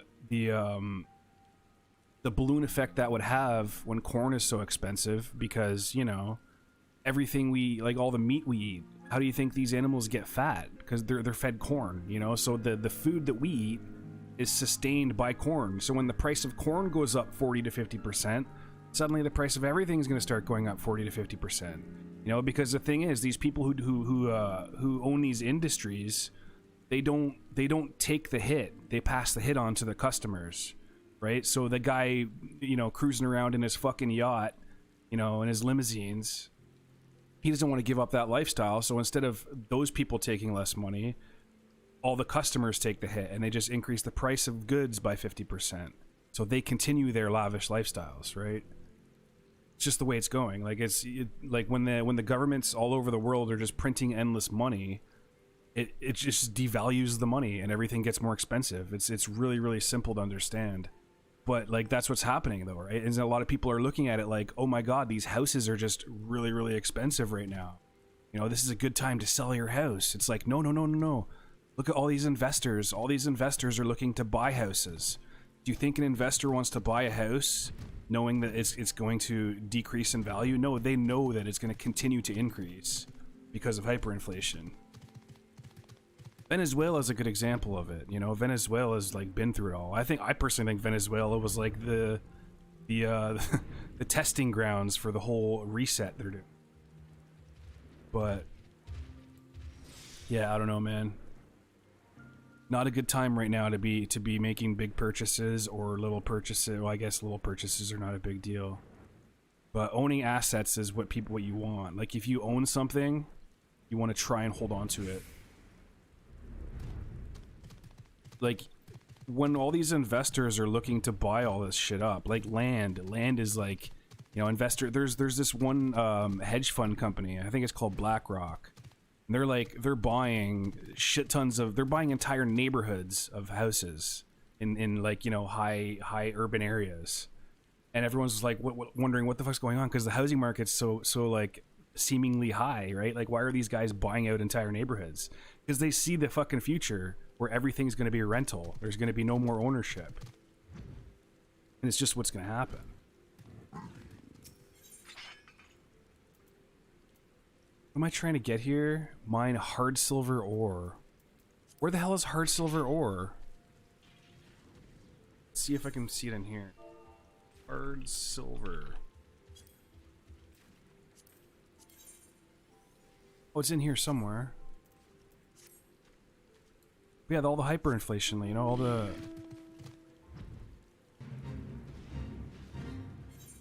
It's insanity.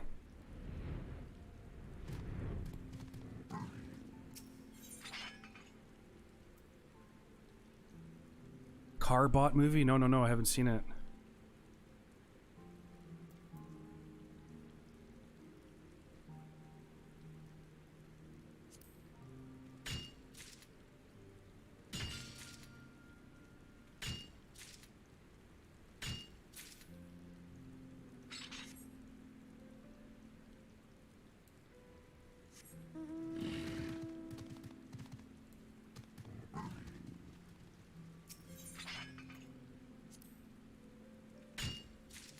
Yeah, there's no point dwelling on any of that stuff, really. When things are out of your control, it's like, what do you do, you know? It's just unfortunate the things are in some people's control. They're just not, not the best of people.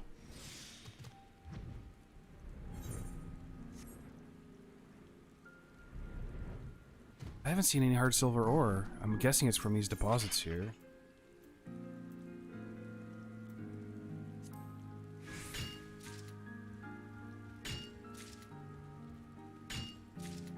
Oh, I think yeah, okay.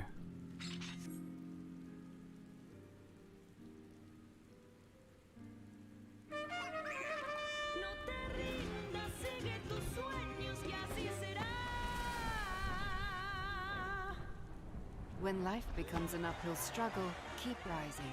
Toyota. Start your impossible.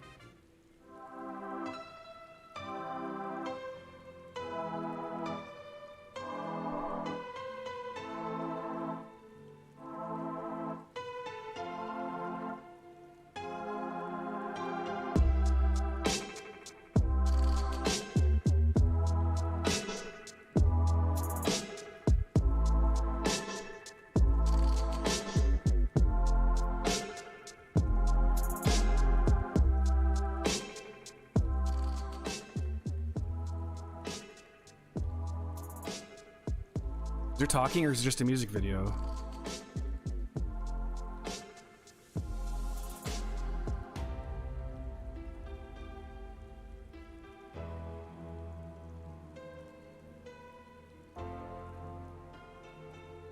Wagnalos.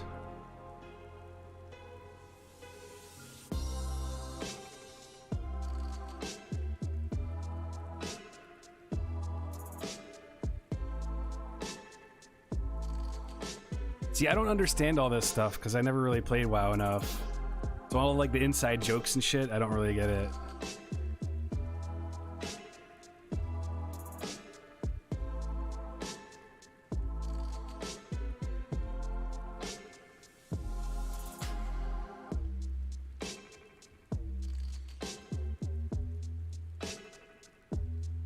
So this is in the past, right?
That's pretty cool.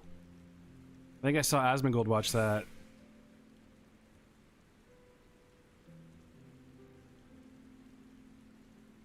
Feel.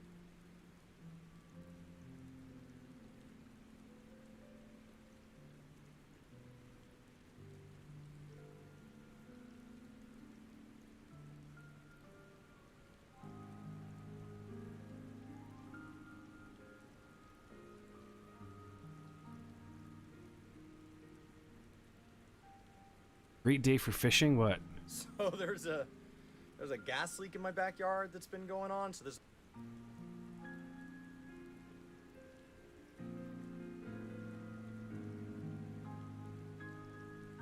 I'm gonna flip it.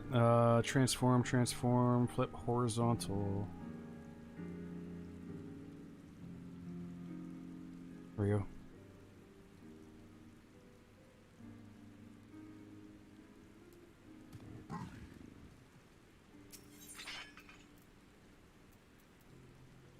Not getting any of that,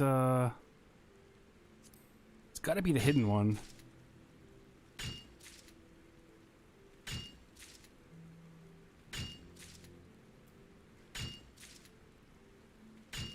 Hard silver ore. Hard silver. Hidden, okay, yeah. So it's gotta be hidden in these somewhere. Is there something I can use? Truth of Mountains. Further survey the landscape to uncover unspoiled legendary and clouded mineral deposits on rocky blah blah blah. Sneak, we got all that. I swear to God I had an ability that increases the chance of finding hidden stuff. Maybe not. Yeah, there it is. Okay, so now we want to increase our chances of high quality. So we want to go number by 2. Increase the chance of obtaining items while gathering. No. We're already at 100%, so increase the chance between items. Increase the chance of HQ items while gathering by 30%. Cost 300, so I can use that. Boom. We're 45%. Can I use this one too? Items while gathering by 10%. Oh, I can't use that one too. Okay, so I just wasted some, what do we got here? Increase elemental shard, no. Increase the chance of obtaining HQ item on your next gathering attempt. Increase is random and is only overwritten if the value is higher than the current one. Wait, what? The value is higher than the current one. Let's try. So this one only costs 10. Collectibles. Or I could go like this. Increase the chance of obtaining items while gathering by 5%.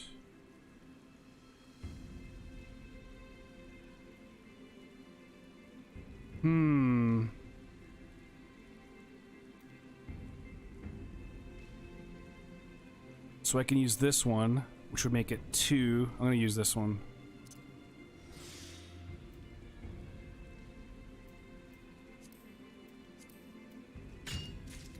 Oh. Oh. Oh, no. Yeah.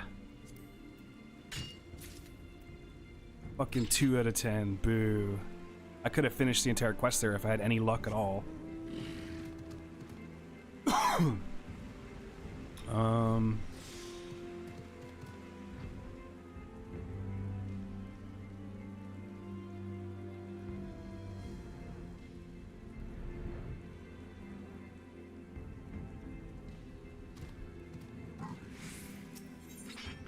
Nice. Wait, let's pop our potion. 500. So we'll go... Boom. 50% chance.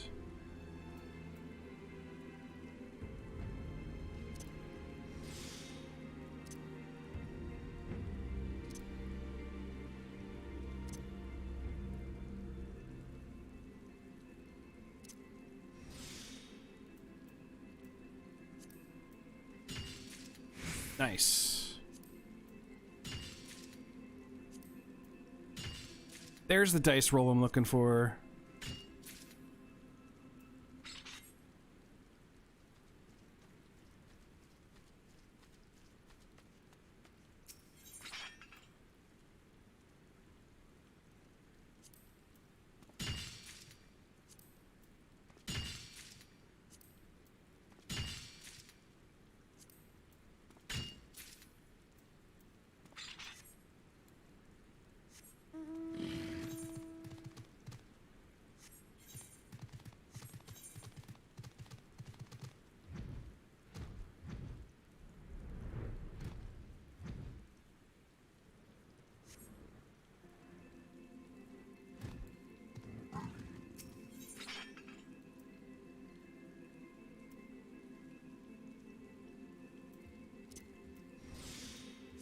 One more.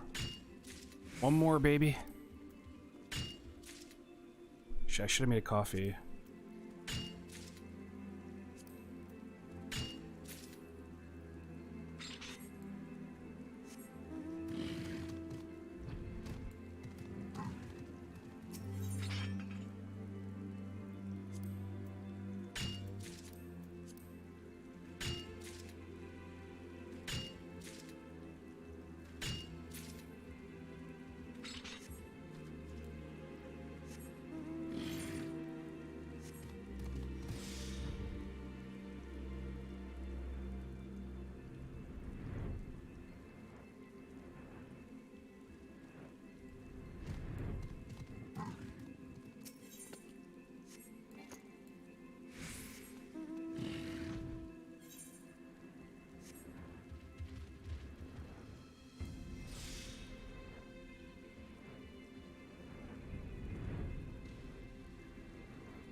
Finito.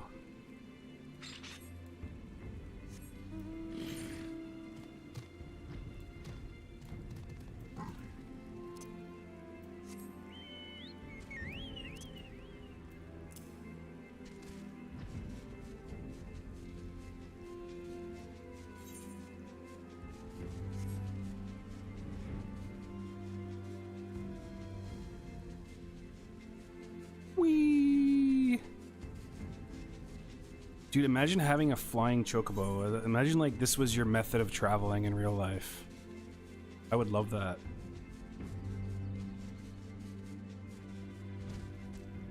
Yeah, like imagine like we didn't have cars anymore and it was still mounts and everyone had cool mounts.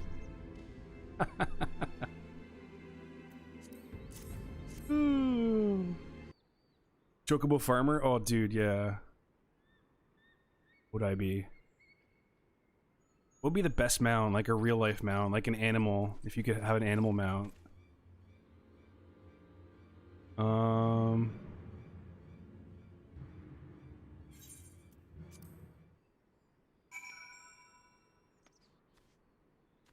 Best animal mount.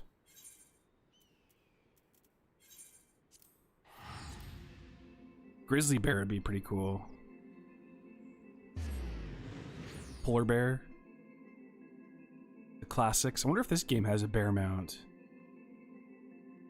I was thinking about buying a store mount too.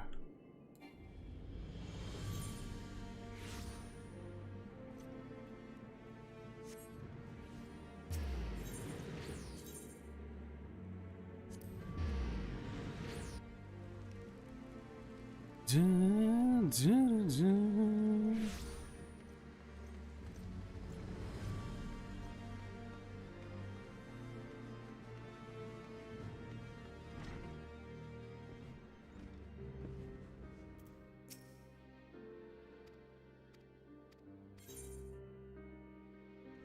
Dredge. Increase the chance of obtaining an HQ item on your next gathering attempt by 10%. Does not increase chances for items which start at 0%. Okay, so another increase. Okay.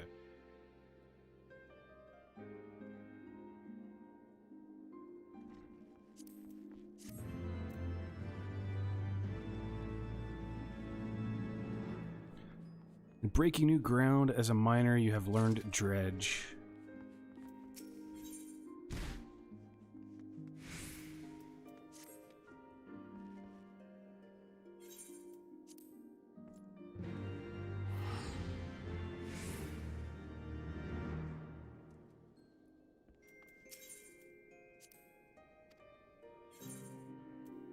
Challenge this guy to a card game.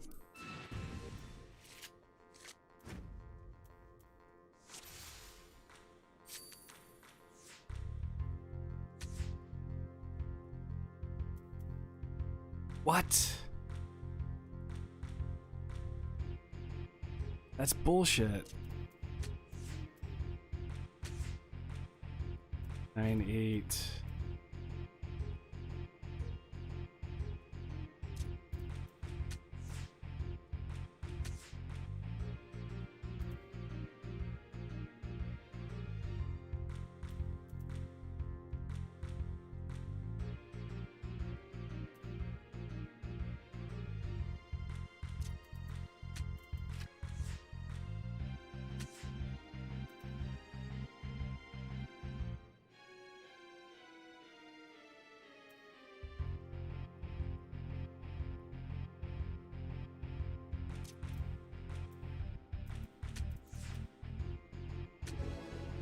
Nice.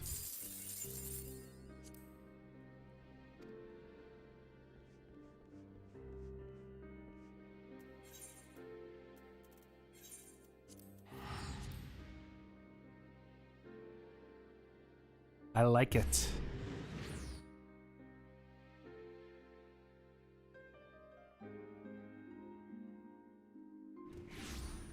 What I could do, hang on, let me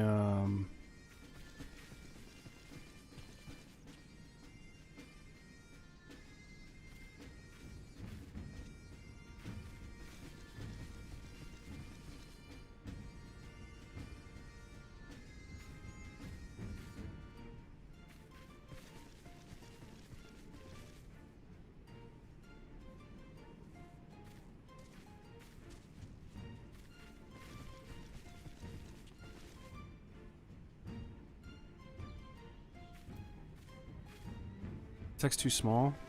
Looks like it might be too small.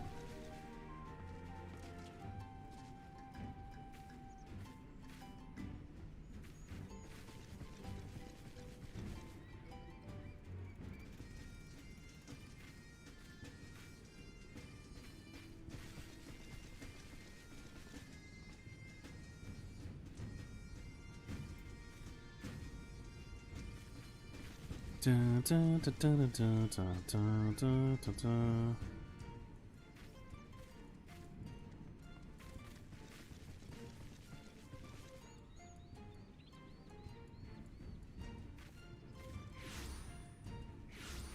That's not bad.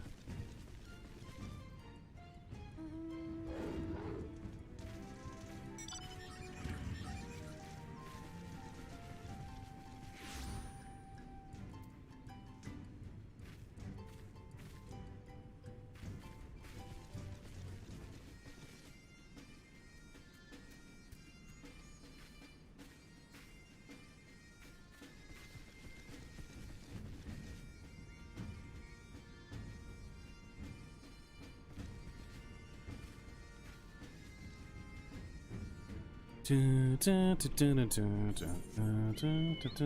do I gotta go? Where do I gotta go? Where do I gotta go?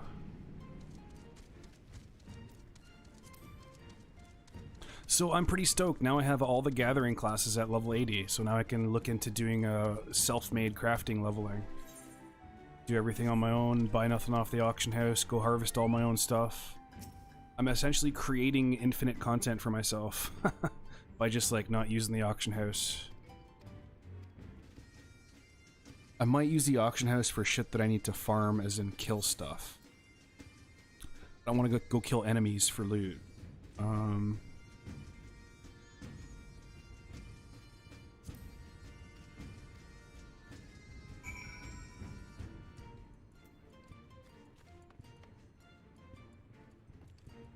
Da, da, da, da, da, da, da, da, da.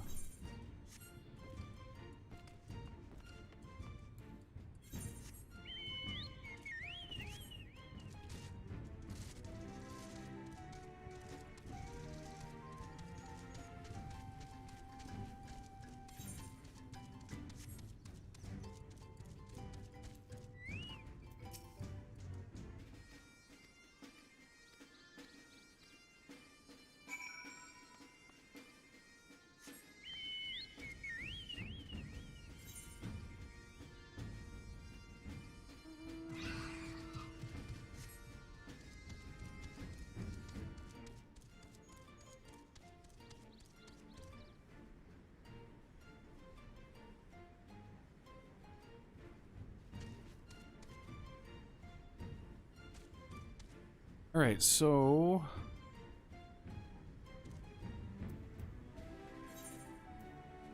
adamantite ore...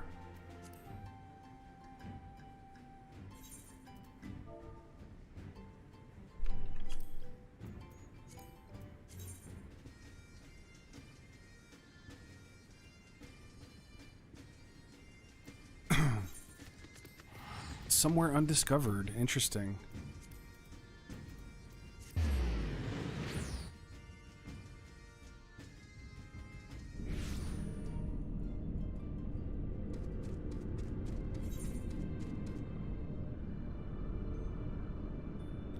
Where have I not discovered?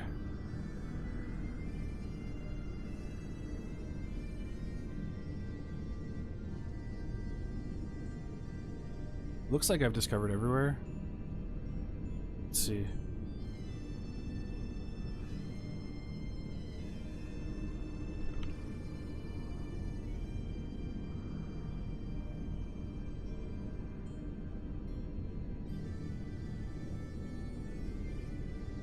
(24) 24 5.4.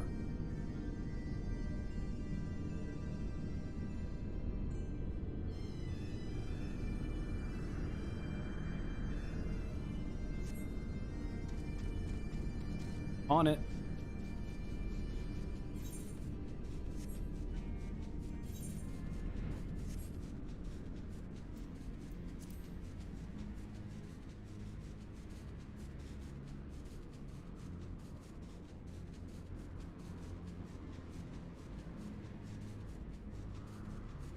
Oh man, dude, I hate forced updates. There's nothing more annoying in the PC world than forced updates. Whether it be Beat Saber or Windows or Nvidia or anything. I can't stand when it's just like an app's like, you can't use this app anymore until you update it. Like, bro, I've been using it for freaking a year without updates. Why does it suddenly not work? You know? They obviously want to push their update. Is there no loot here? Fuck.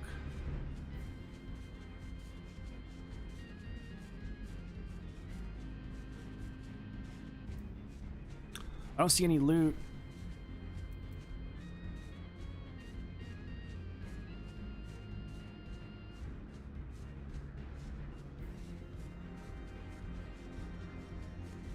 I do not see any...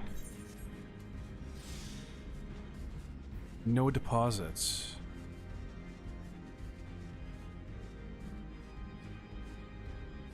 Oh, it only appears at a certain amount of time. Boo.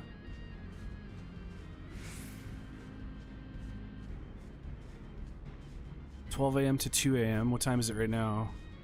12 p.m. to 2 p.m. So between 12 and 2, nighttime and daytime. 5:04. Damn, I'm far away from that. Damn it. So I gotta go to the auction house, I guess, if I want to finish it now.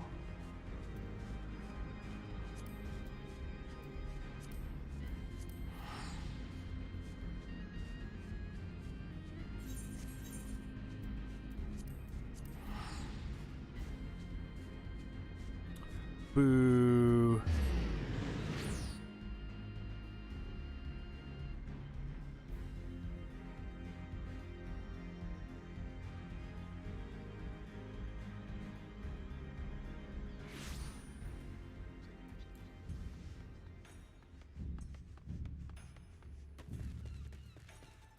Oh, wrong way.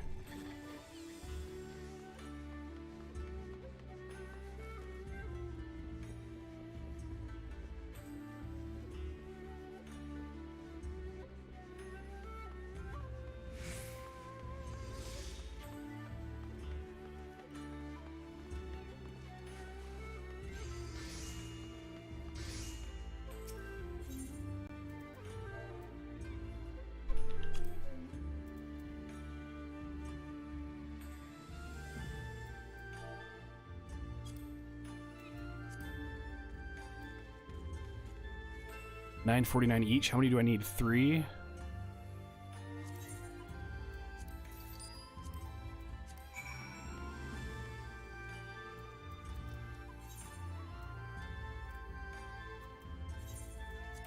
Cheating.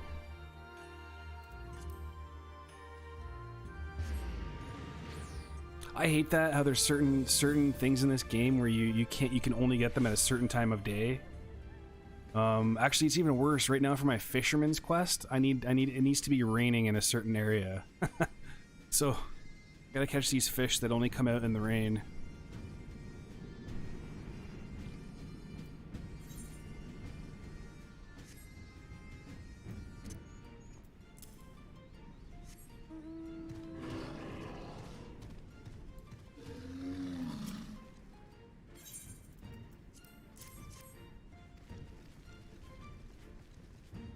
Bum, ba, bum, bum, bum, bum, bum, bum.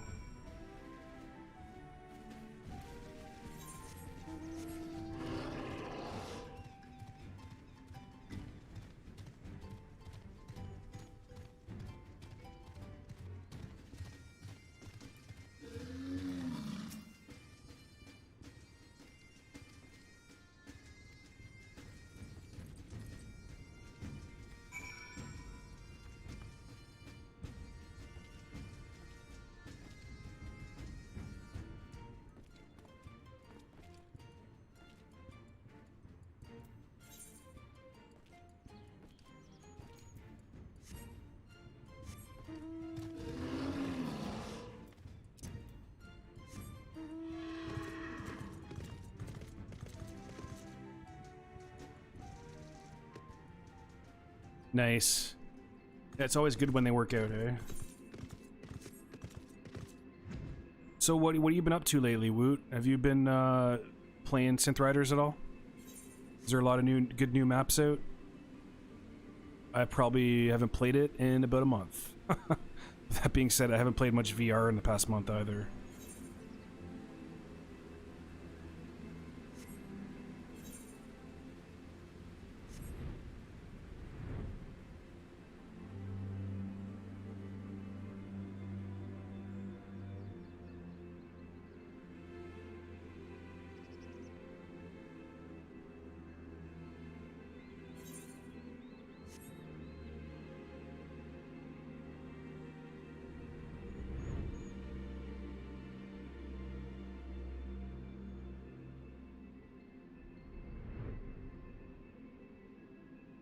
Shoulder still hurting? That sucks. Much worse than physical health issues, you know. Gotta making a concerted effort these days to try and treat myself better. Nothing to do with what you're talking about, but just like, you know, my train of thought brought me to. Meanwhile, I'm eating pizza right now for lunch, so never mind. No, but I've been going for like jogs and stuff every day for the past week or so. Might start going in the mornings before work. See how it goes. I keep like for me, it's a matter of motivation, and I gotta go do it when I'm motivated to do it. So I think of what time of day am I most energetic and willing to go do something like that. And for me, it would be in the morning or right after work as soon as I get home. That's usually when I'm at my most productive. It's like as soon as I get home from work, I'm just like, okay, now is the time to do chores. Like I don't sit down and play games right away usually. It's usually my time to just, you know, do shit, get shit done. My work day hasn't stopped yet until, you know, my shit at home's done. And I sit down and play video games all night. So one thing I've noticed though from going for the jogs and jog/walk, I can't really jog all that far right now because I'm so out of shape. But one thing I noticed is that I feel less guilty about playing games all night if I went for, you know, an hour-long walk/jog. You know, I get home and I'm just like, okay, I'm gonna sit down and play video games, and I deserve it. You know, that's what it feels like. It feels like I put in the work. I don't feel guilty about fucking being a lazy little cunt anymore, you know?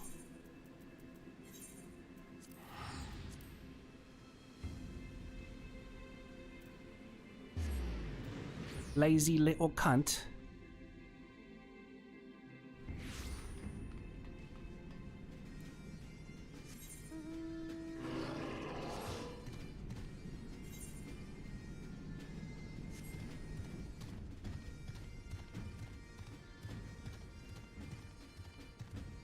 I like this new avatar. Like, I really like the aesthetic of this new avatar. Show you the other ones now. I've seen them.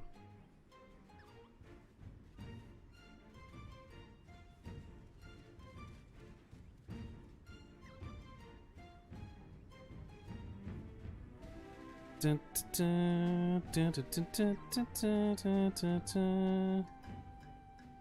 Building up quite the collection now, aren't I? I like it.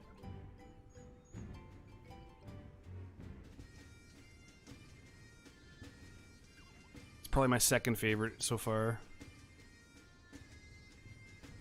Masked one, don't like it. Black Mage or Dark Knight outfit.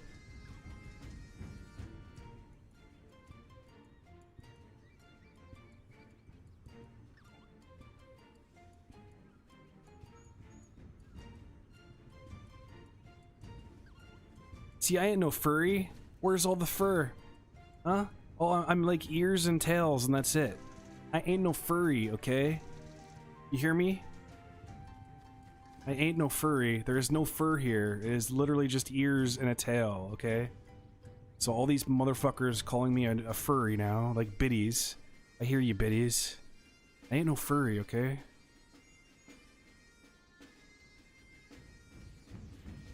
Where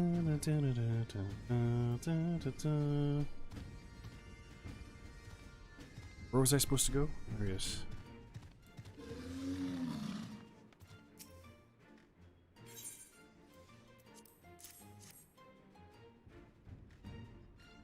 Thank the 12 of you found him. I appreciate this loot as well.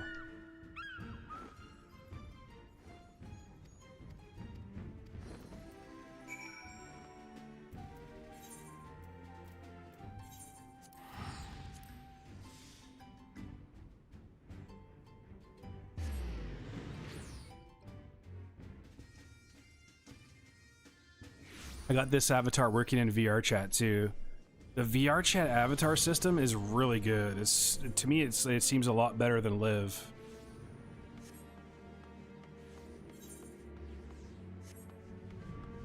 Just like the way the face moves, the facial animations, the just everything about it is just so much.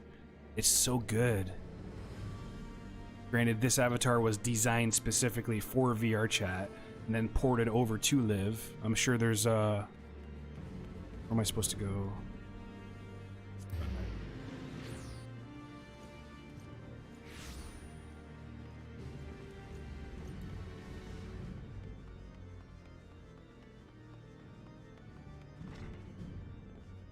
$360. Bam.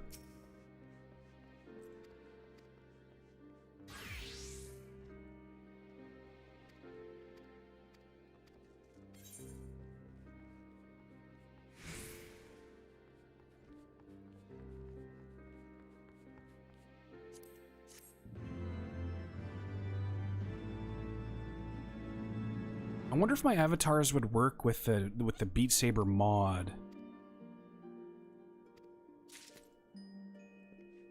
Shit, what did that just say? I didn't see it. Oh no. This conducts a minor quest for Final Fantasy XIV Heavensward. In order to undertake the next series of quests, you must first meet the following requirements. You must have registered a product key for Final Fantasy Stormblood, blah blah blah. You must complete the main scenario quest, blah blah blah. Once you have done so, the next minor quest will be available from Adalberta. Who the hell? Wait, what? Where's Adalberta? Adalberta.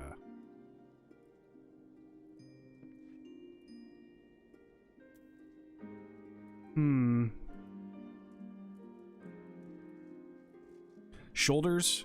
Shit, I got I still haven't done anything with all my Vive trackers. You heard about that, eh? How I've got 24 Vive trackers? I haven't done anything with those yet. I've kind of just been letting them sit in my closet. I should fucking sell them. I was gonna do a giveaway, but it was like, the day I was gonna do it, I had like one viewer. I was like, okay, this is not a very good giveaway today. Granted, I didn't exactly advertise it anywhere. I'm sure if I advertised it on like the VR chat subreddit or something. But I might just sell them all, fuck it.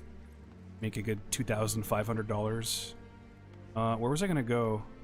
I'm gonna do something. Oh yeah, I need to find this NPC. Adalberta. Adalberta.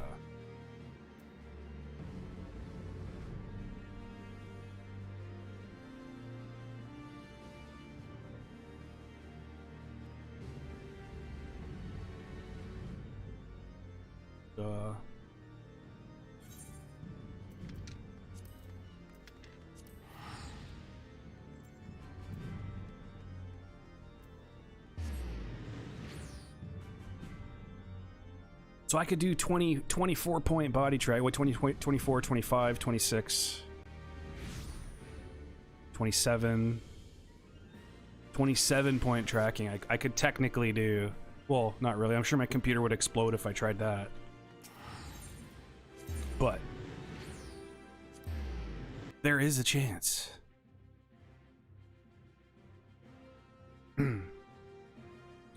I could like track my toes, you know? I could track a toe, a couple toes.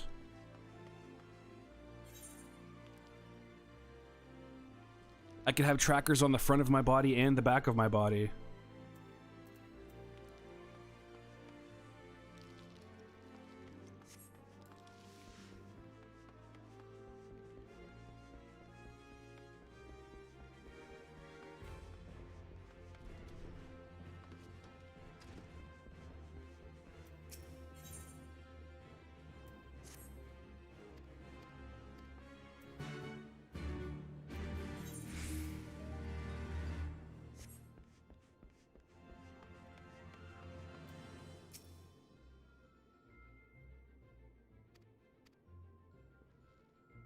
Me personally, I'm content with 3. Like, I'm not like one who's gonna be dancing and stuff, you know. So, me just putting 3 on, it's just simple, easy. Strap 1 to each fucking foot, 1 to my waist, and I'm good to go. You know, I'm not too concerned with using any more than 3 at this point.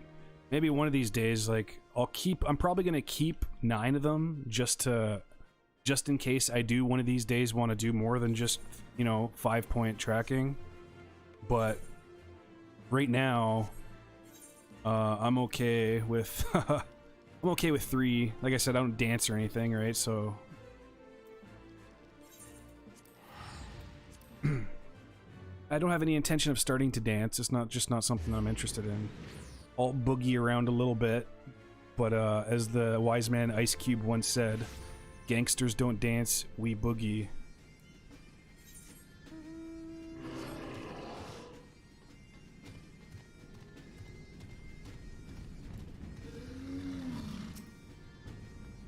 Although I was doing the sea walk last time I played.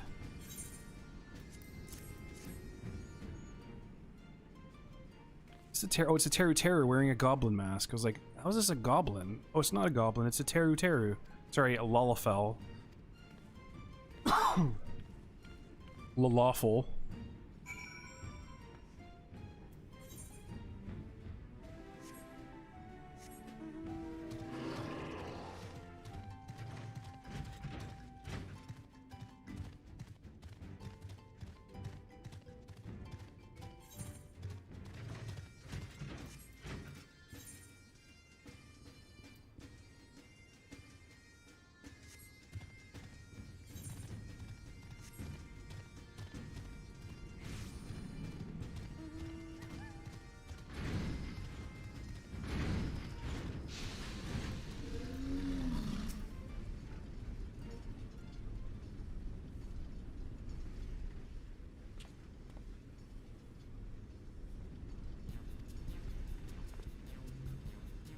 Yeah, I'm really impressed with it, and like the face really impresses me too. Like I got all when I had this avatar made, I got like all the bells and whistles for VR chat, because I think VR chat's just a cool app to use. It's not just for using for VR chat, right? Like you can do really cool like green screen stuff in VR chat with your avatars, stuff like that.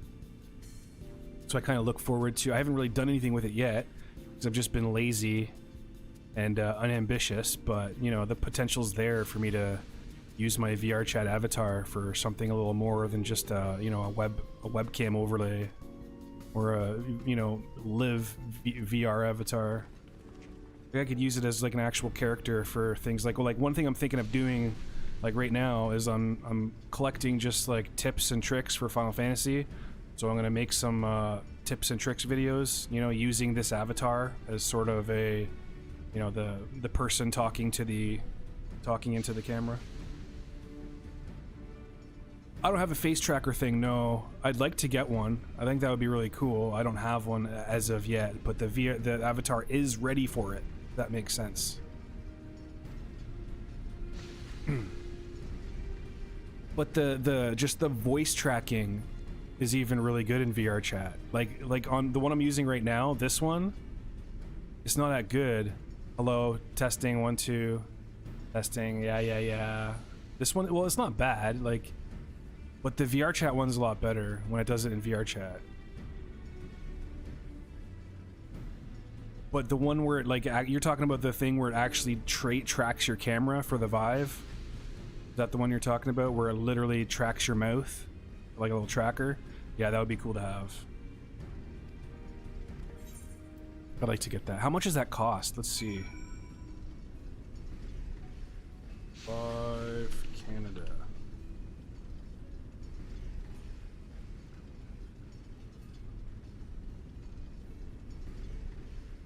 Facial tracker. $169.99. Holy shit. Capture true to life facial expressions and mouth movements with precision. Read intentions and emotions in real time. Lip movements accompany. That's insane.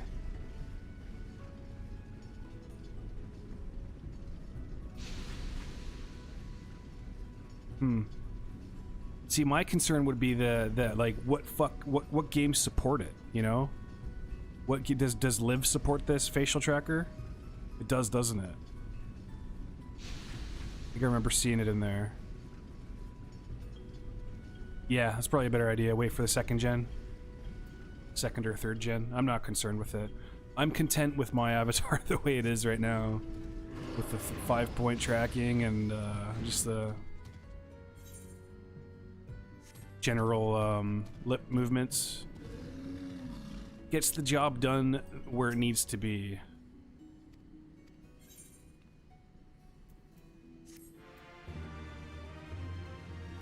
That's it? Next minor quest will be available at 63. Okay, okay. Let's keep her going, baby. We're almost done. After this, we're gonna do the fishing quest. Actually, I'm kind of being cock-blocked on my fishing quest. I gotta wait for rainy weather.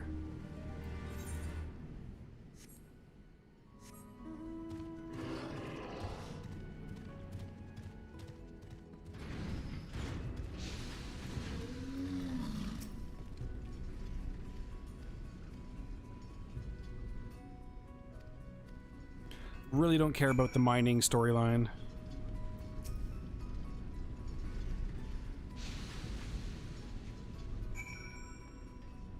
Although it's kind of cool, there's like a storyline for each class, even the gathering classes.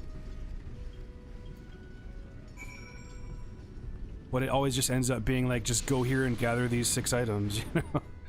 Go gather these 6 items to save the world.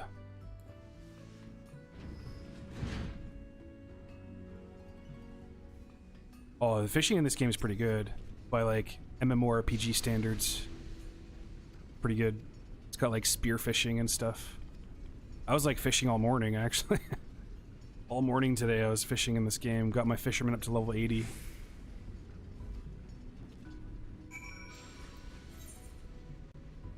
Okay, so Beggar's Mithril Ore and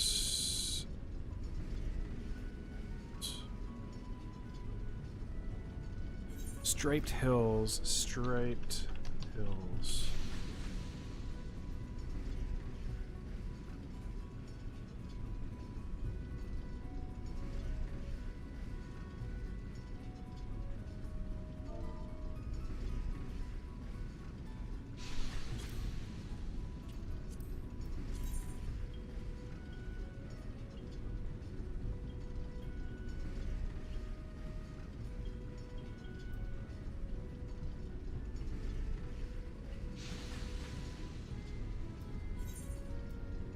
You explain to Stick Kicks just why his workers are butting heads. He remarks that he may have an idea as to how this dispute can be resolved, but says it will require a certain mineral. The chief asks you to mine 3 chunks of Beggar's Mithril ore from the Striped Hills in Jir, Albania. Beggar's Mithril. Oh, hang on. Not the same thing. So I need to go to...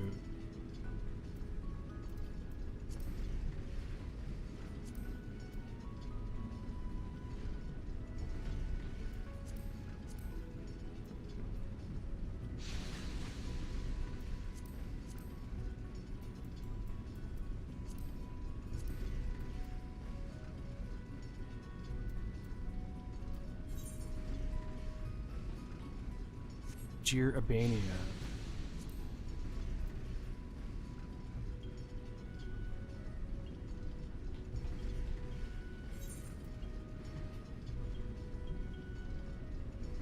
Striped Hills. Where the hell is that?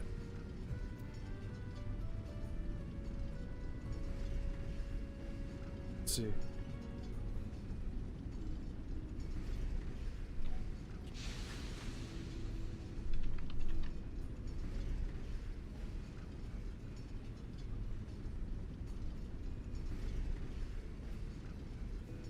Fringes, Striped Hills. Only during thick skin. What the hell does that mean? The fringes.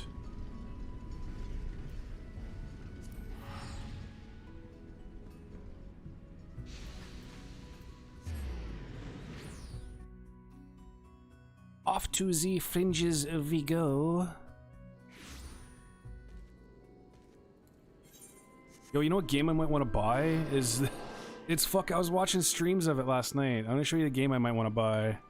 It's expensive as fuck, but I kind of want to buy it. It looks so fun. I watched Lyric play it for like 2 hours yesterday. This one right here. Olympic sports game. Check this shit out. Guess who's competing at the Olympic Games? Like, it's got like really good graphics and shit. A whole bunch of mini games, but it just looks so fun. It's got good multiplayer and everything.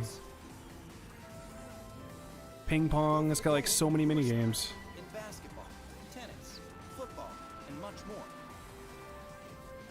This is your chance. You have the Olympics with your family. weight throwing or whatever.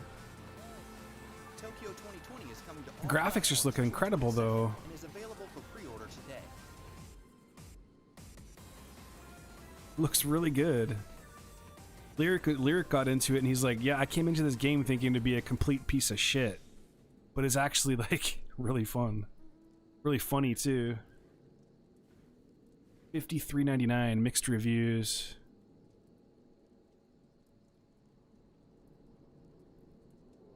Game isn't worth $40. Oh yeah, I'll just wait for a sale. I don't need to buy it at full price.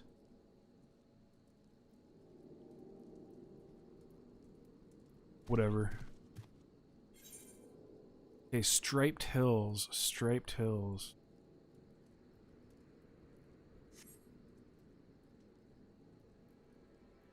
$23.13.3. 23.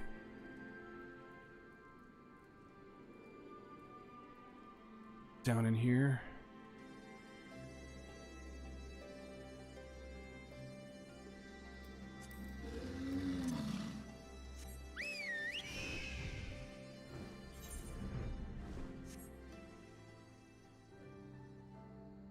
Fly like a bird, I wanna fly away. I don't know where my home is. I don't know where my home is.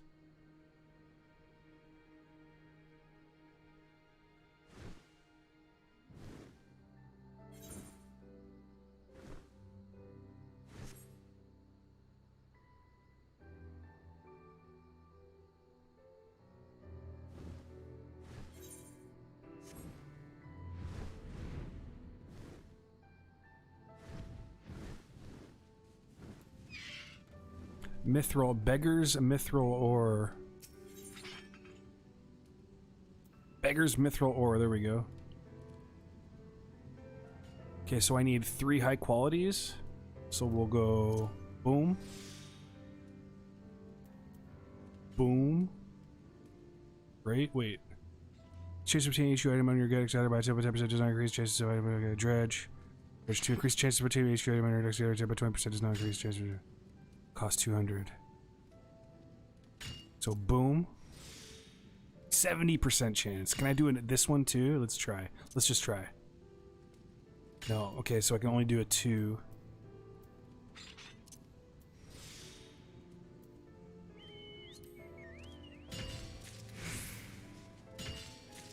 Nice. Done my quest already. It's when you're really good at mining. Record pace. 1 node, finish my quest. Incredible display of Final Fantasy skills and abilities.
Breaking new ground is minor. You have learned Unearth 3. I'm getting too many abilities now. Where the hell did Unearth 3 go? Unearthed 3.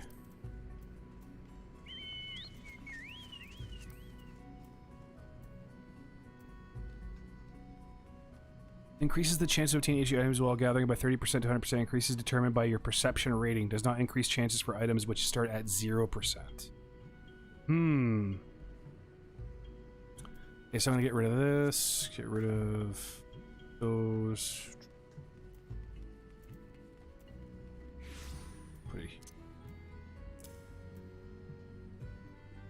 The Giving Land. What is this one? I don't have it on my hotbar. That one. Pick Clean. Reduces the chance of obtaining HE items by to 0%, but increases item yield by up to 3. Number determined by your perception rating.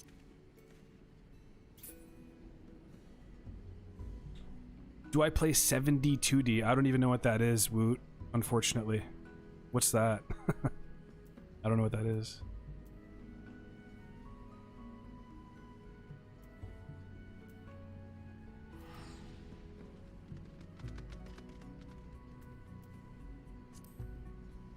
Oh, 7 Days to Die. And I've never played it, no. I think I have that on my wish list, though. Let me look at it real quick. I don't even think I own it.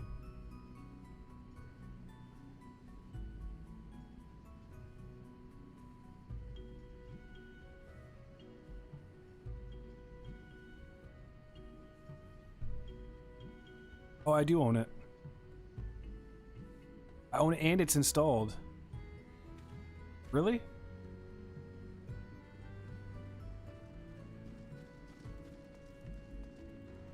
...2013 game, eh? I know a lot of people that play this game.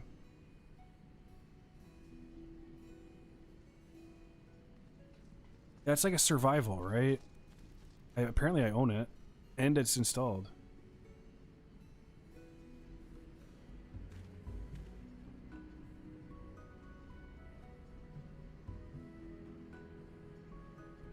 I played 2.8 hours of it. And apparently it's not installed.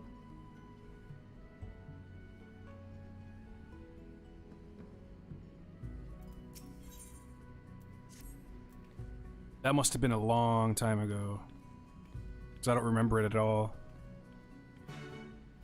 What was the zombie game I thought I wanted to buy? There's a zombie game out there I've been wanting to buy for a while. I forget what it's called.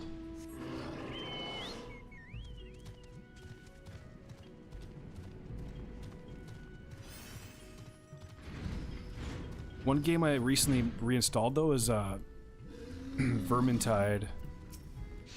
Warhammer Online Vermintide. It's like a really good kind of, I don't want to say zombies, but it kind of is like zombies. Like Left 4 Dead.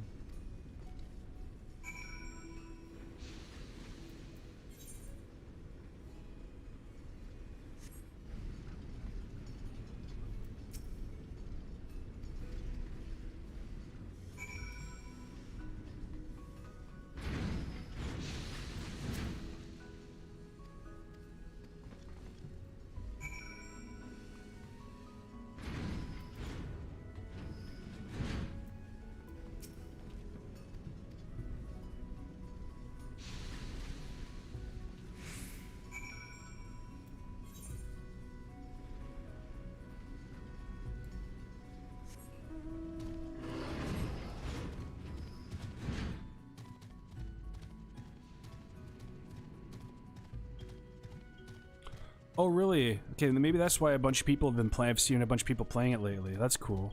I love when games add, when developers add Twitch integration. I think it's really cool. I think every game should do that. There's just some way, you know, some way where the viewers can interact with your game.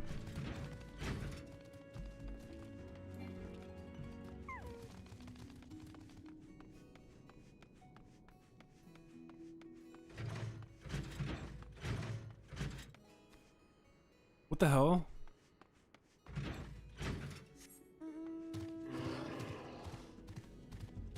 Oh, he's right there.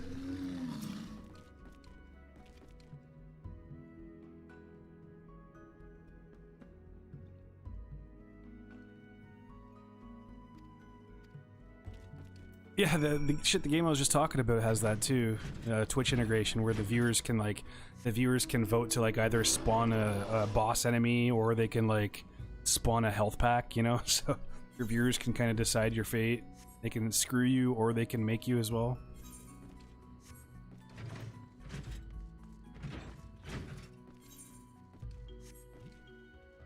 Feather iron ore.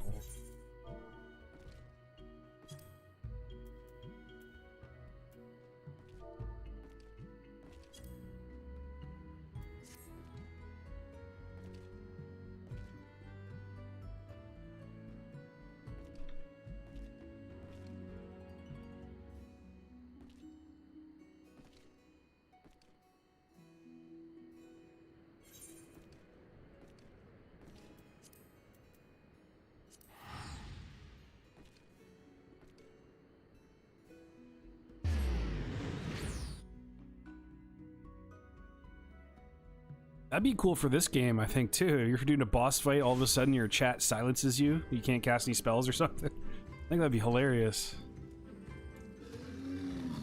Oh, really? Maybe it's because I'm not tabbed into it. There we go, yeah. Got like 2 chat apps going here. We'll use that one.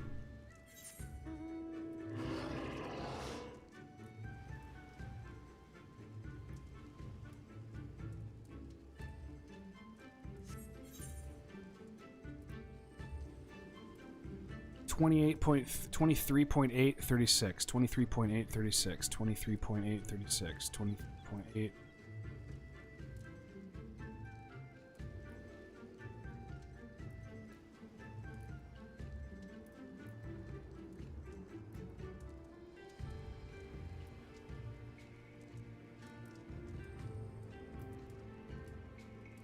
Damn, that's far. I gotta go directly south. It's a long flight. We'll use my Pegasus.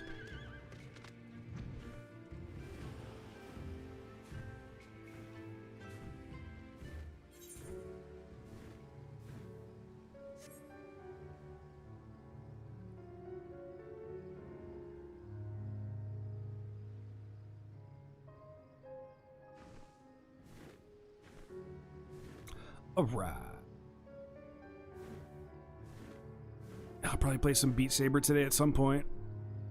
Get some exercise in. Go for a jog around 4:30. Oh, I don't want to go back to work tomorrow. My work week this week's going to be really short, though. I only got 2 days. Tomorrow, so Wednesday and Thursday, then I had Fridays off as well. Friday, Saturday, Sunday.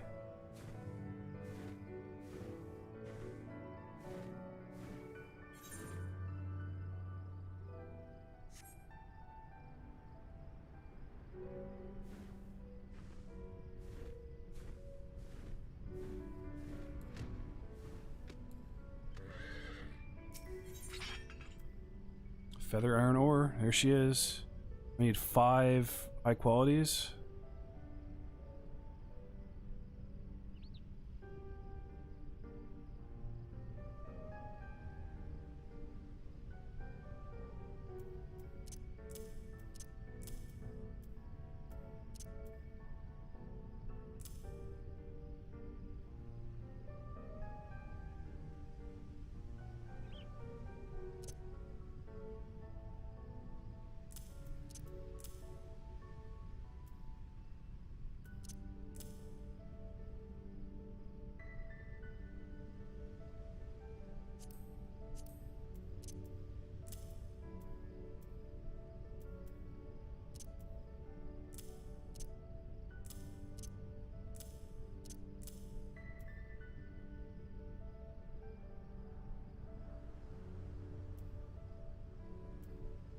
Okay, so I want to go with this one. Right? 100%. Hell yeah. Wait, how much did that cost? 300? Okay. This one costs 300. I'll go with this one. Increase the number of items while gathering by 2. Holy shit. Fucking done. Easy clap.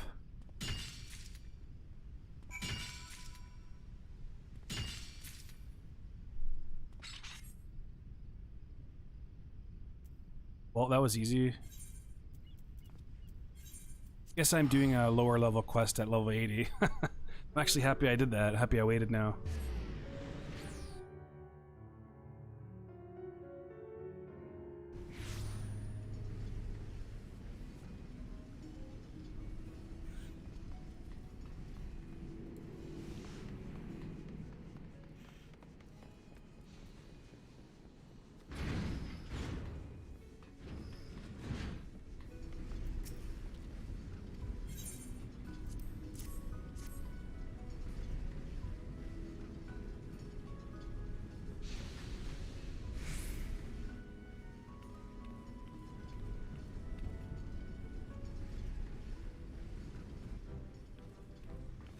Dun, dun, dun, dun, dun, dun, dun, dun, dun.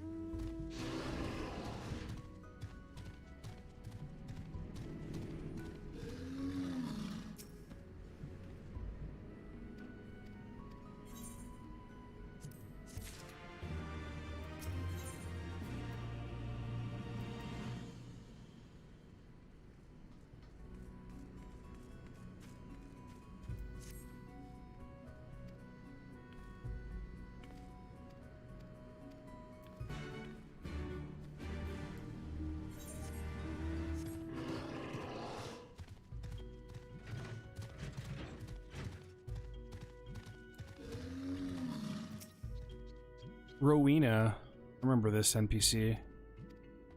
Lots of tombstones were spent on this NPC. Back in the day. Back in my day.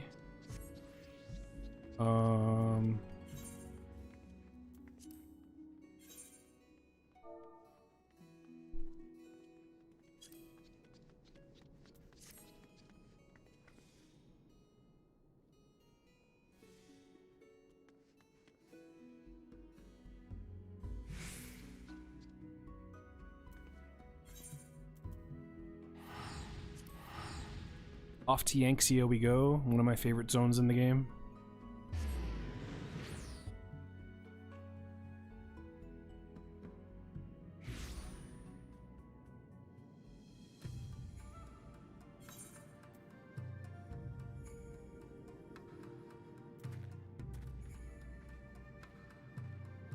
Thirty-nine 3 18-6.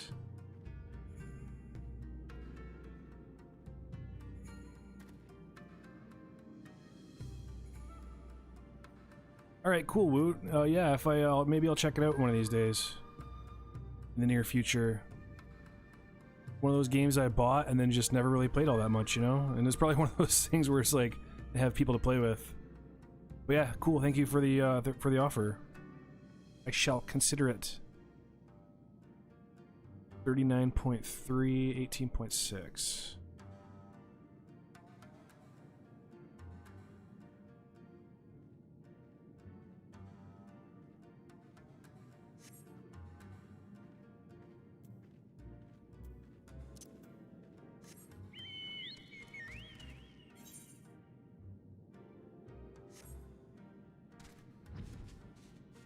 How do I get out of here?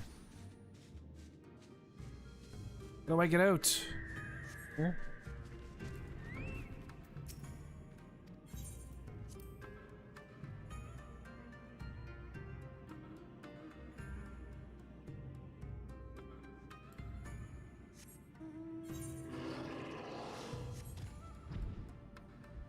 I gotta swim out? Kidding me?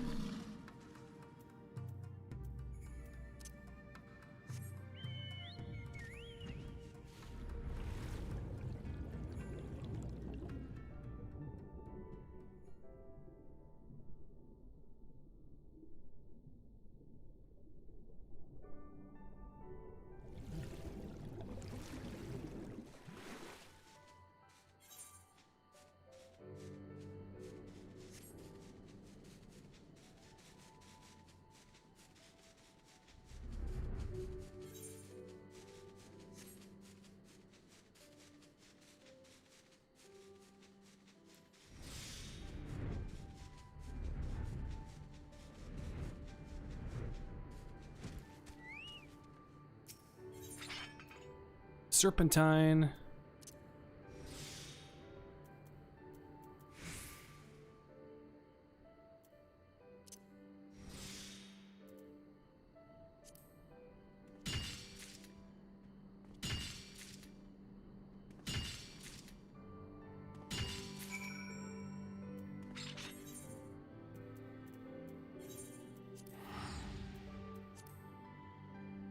I'm so happy I waited until level 80 to do all these class quests. Damn, 5-head plays by me. Blazing through them. If I did that at level, that would have taken me so much longer.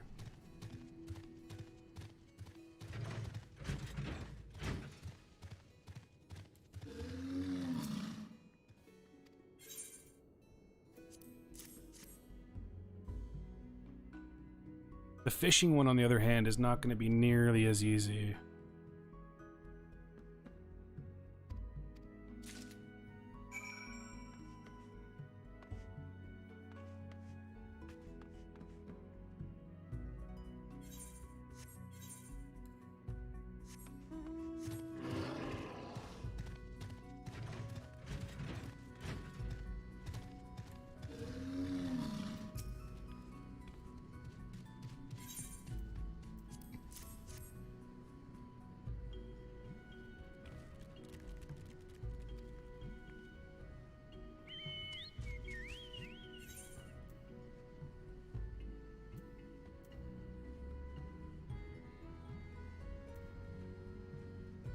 The fishing, well, this game has a very, very codependent economy when it comes to crafting, right? So fishing will be a gathering, like if you look at my jobs here.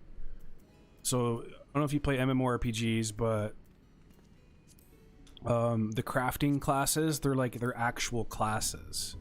Okay, so like for example, right now I'm my red mage right now, so I got red mage spells, I got red mage abilities, you know, it's just my class as a red mage, right? But now I'll switch over to my miner. Now I'm a miner, and now I have all mining abilities. Switch over to my fisher, now I'm a fisherman, and I have all fishing abilities. So like the gathering and crafting classes, they're actual classes on their own. It's not like a little side craft or something like in World of Warcraft. It's like an actual class of its own. So the fisher, he's just a gathering class. So right now I have here's all your, these are all like the combat classes right here. So you got your tanks, healers, damage dealers. Then in here you got all your disciples of the hand, which are the crafting classes, then the gathering classes. And just today I got 80 fisher, which completed all my gathering classes. So all of these classes are highly dependent on each three of these ones, right? Like, so some things in leatherworking are going to require like fish scales of some sort, you know, something stupid like that.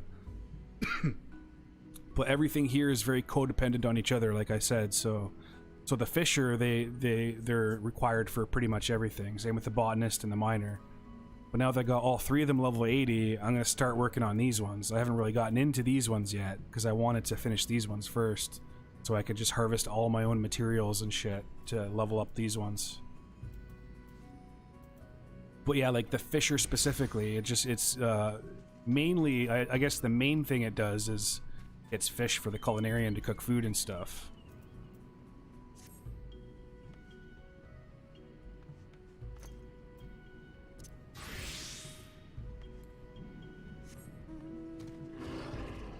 But yeah, a bunch of other stuff too. I actually really enjoy the crafting in this game. You don't even really need to be into combat. I know people that just do nothing but crafting and gathering.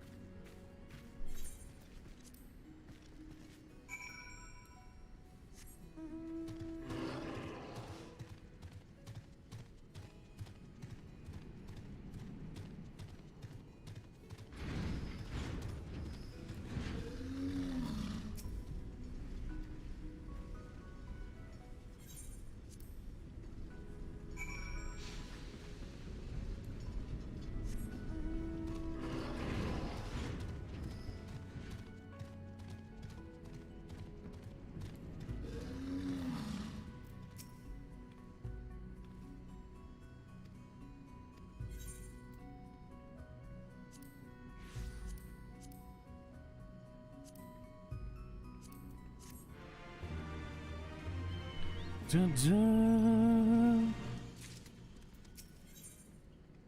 Level 70. I think I only got 2 more quests now on my minor.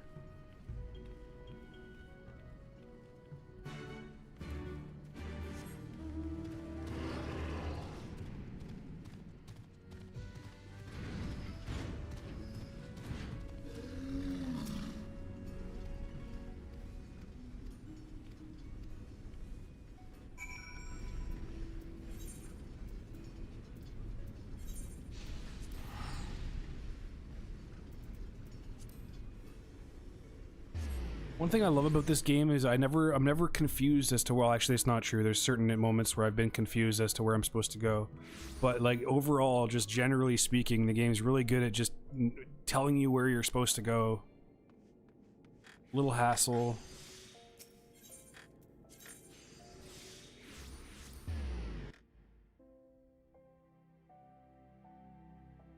Very seldom in this game I feel like I need to figure out where I am or where I'm supposed to go. Merchant Strip.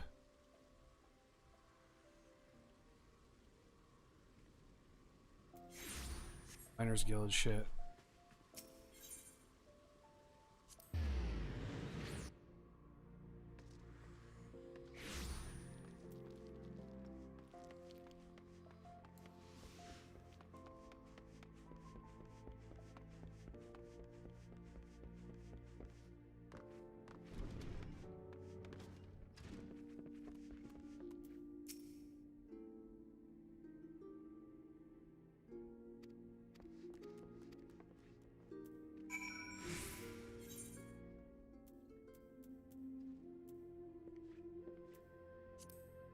Pummelite.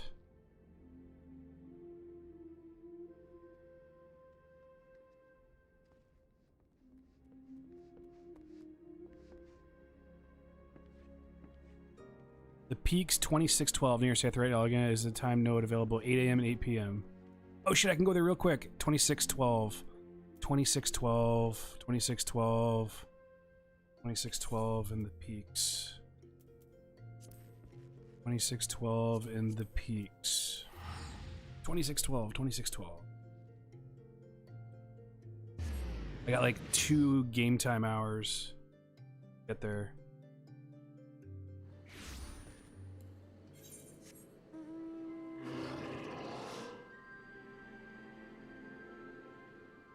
Oh, it's like right here. Nice.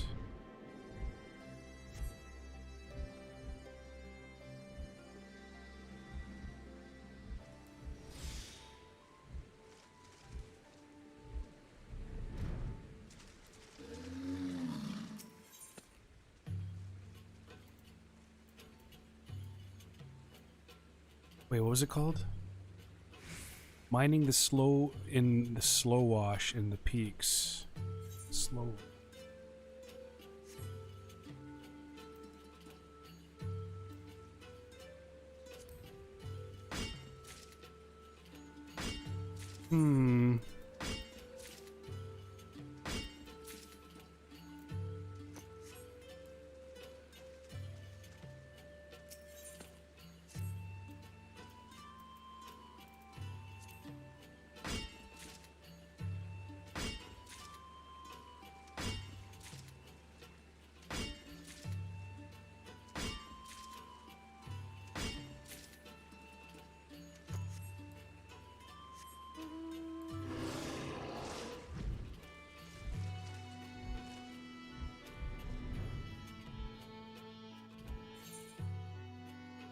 Wait, it's gotta be up here.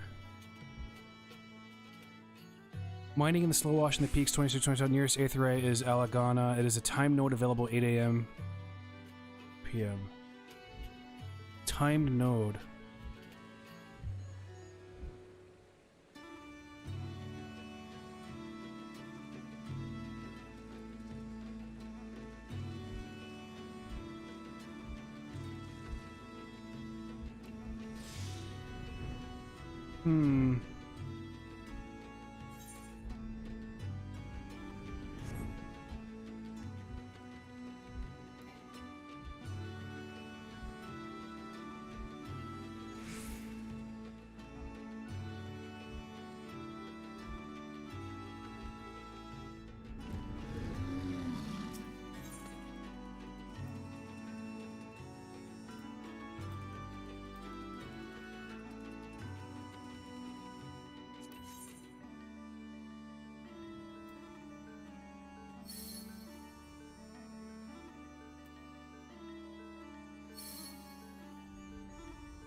Don't think this is the node.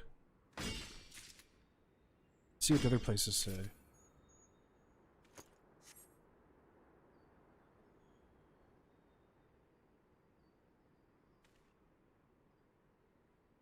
Pummelite.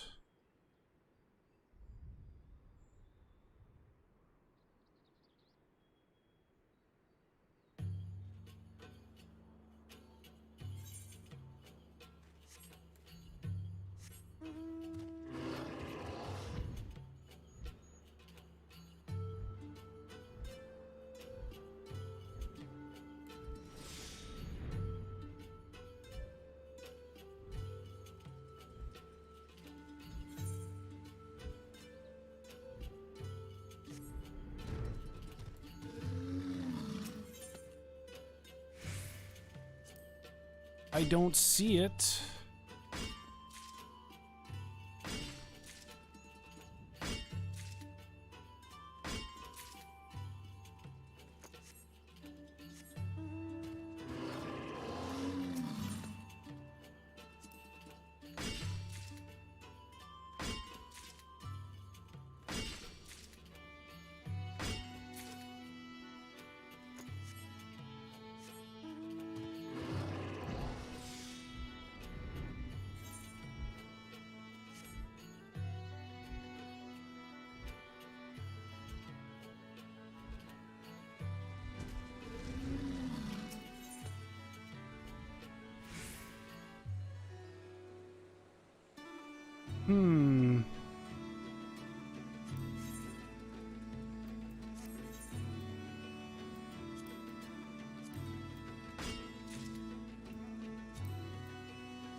I don't understand.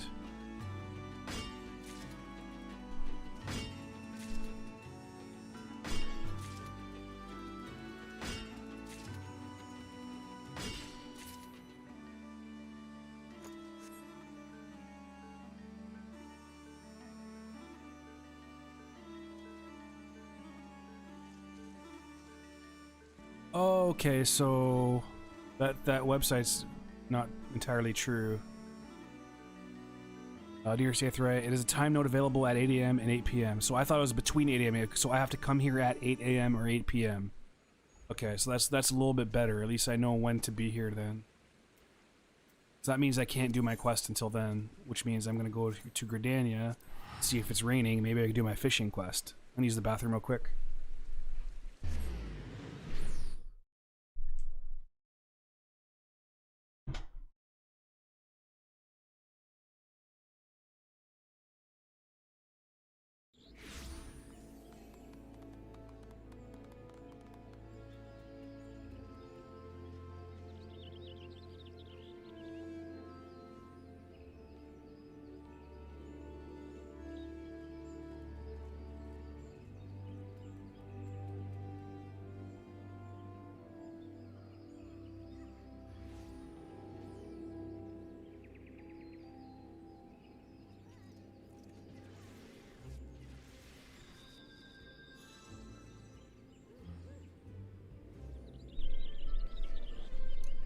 I am back.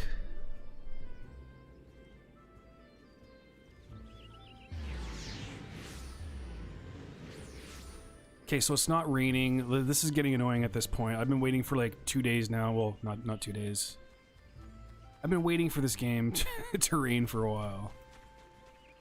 Here's the weather girl. I can ask her what the weather's like. Wise woman once said that she who does not pay heed to the skies will most surely get wet. Sound advice if you ask me.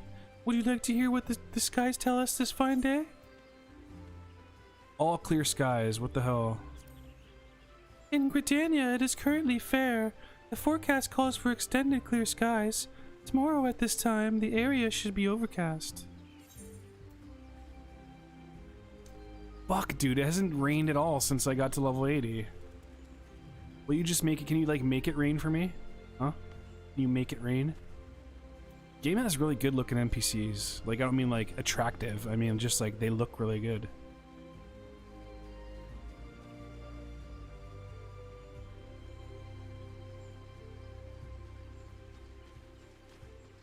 What's she writing?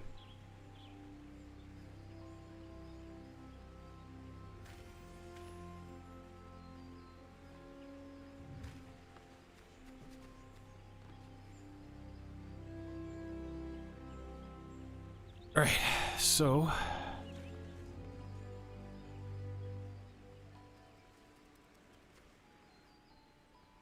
well, now that I'm I guess I can go look at the auction house. Let's go check out the auction house and see what some fish go for. Wait, let's Google best fish for money.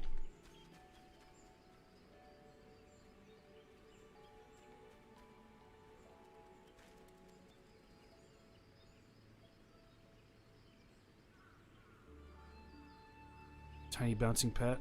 Oh yeah, this game's all about the pets, man. There's some people in this game that are obsessed with the pets. I got quite a few. I've always, any pet I've found, I've kept, so I have never sold any. So all my pets I have are just from just playing the game. I've never intentionally tried to collect them or anything. This is just naturally how many I've gotten as I've played the game. Some noteworthy ones, I really like this one. This little guy.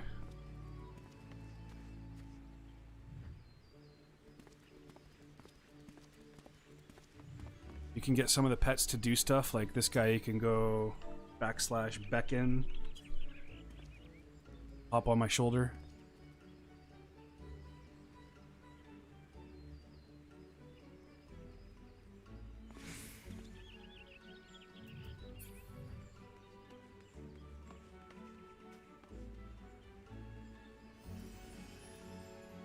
Dun. He looks sad. I don't like this one because he always looks sad. Look at his puppy dog face.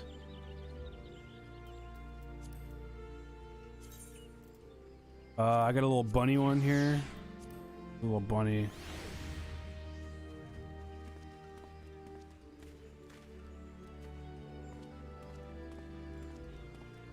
What else do I got? There's just a ton of them, man. I really like the birds. I think the birds are really cool. They're just cute.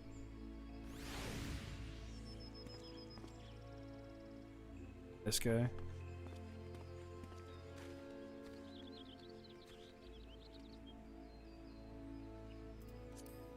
This is my OG bird. This one here was like my pet I used for like literally 2 years. Where is he? Yeah, this guy. Little Darnell. Hey Darnell, remember? We've had some good times, haven't we, Darnell?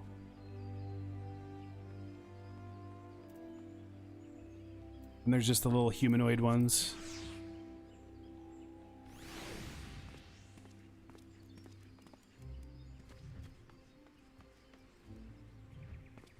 There's a shit ton. I mean, you can have minion roulette. Let's just play minion roulette.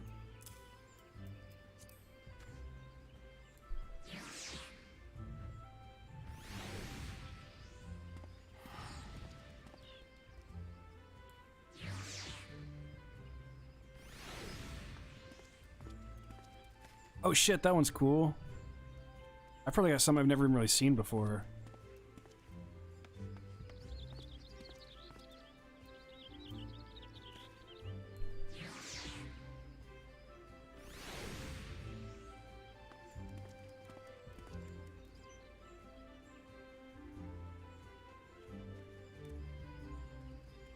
Yeah.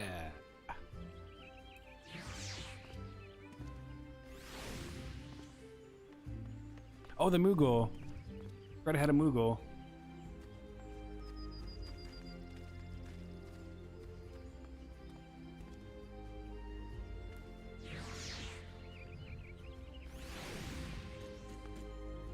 That one's cool too. Alexander.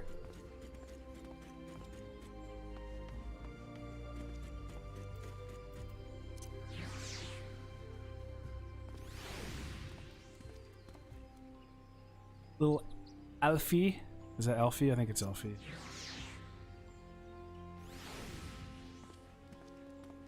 Z Bunny.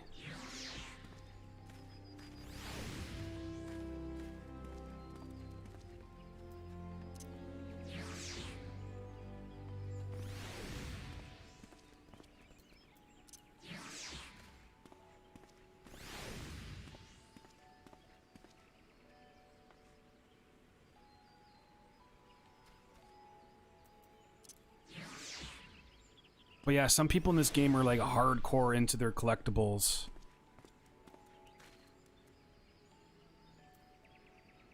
Imagine your job was designing, like your full-time job was creating minions for Final Fantasy. That would be an awesome job. Just making these little things. Like the guy's boss probably just tells him, just make some cool, cute stuff. You know, find something in the game and make a small version. Oh shit! Look at this guy's. Look at this guy's mini. Oh my god, I need that one.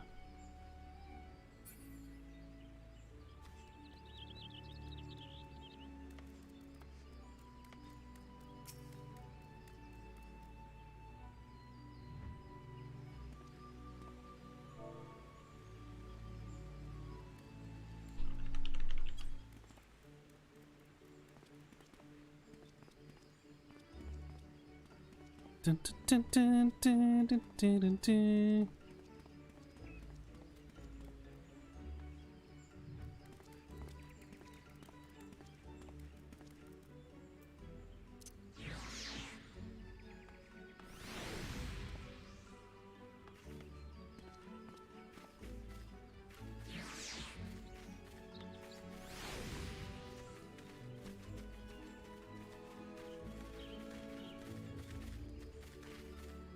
I've never actually looked through these before. Oh, that one's kind of cool.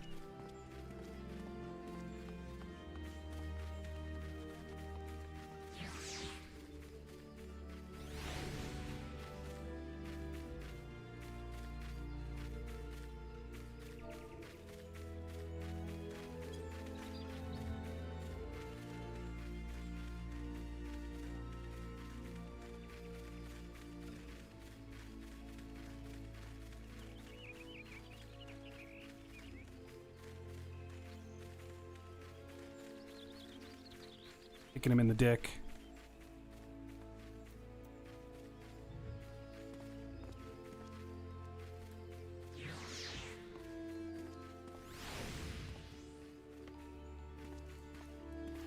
Little black mage.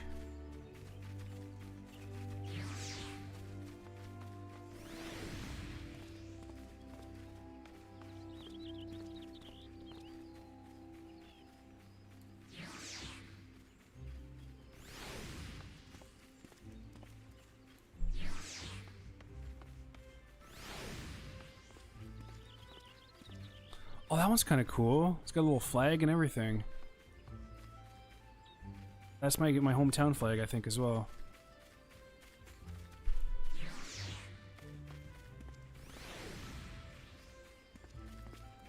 Seen you. Your old news, pal.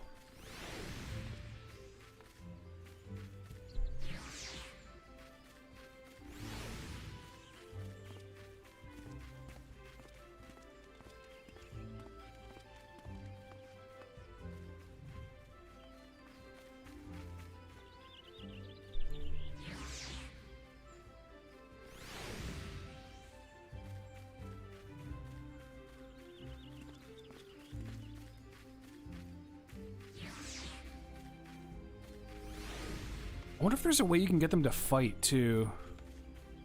Like I thought there was a way where you can like duel your pets with other people. Maybe not. Maybe I'm thinking a different game.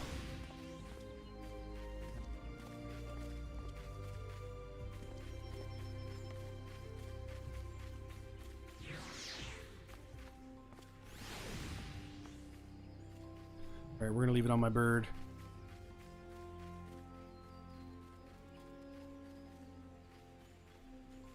Wait.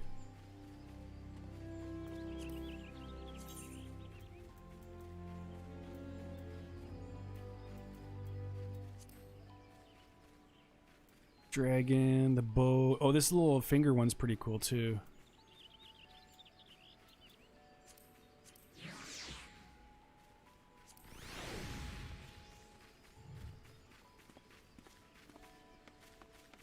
A little Easter egg from my old school Final Fantasy games is this is the thing you'd use to select things in the menu. So now it like follows you and goes up and down.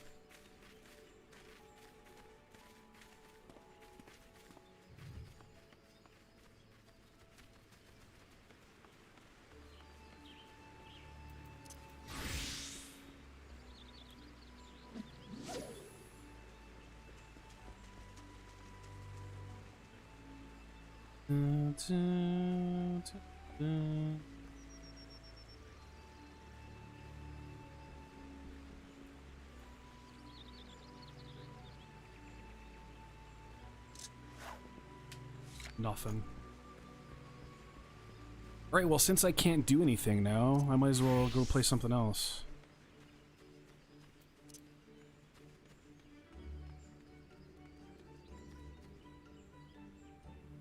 What time is it? 2:16.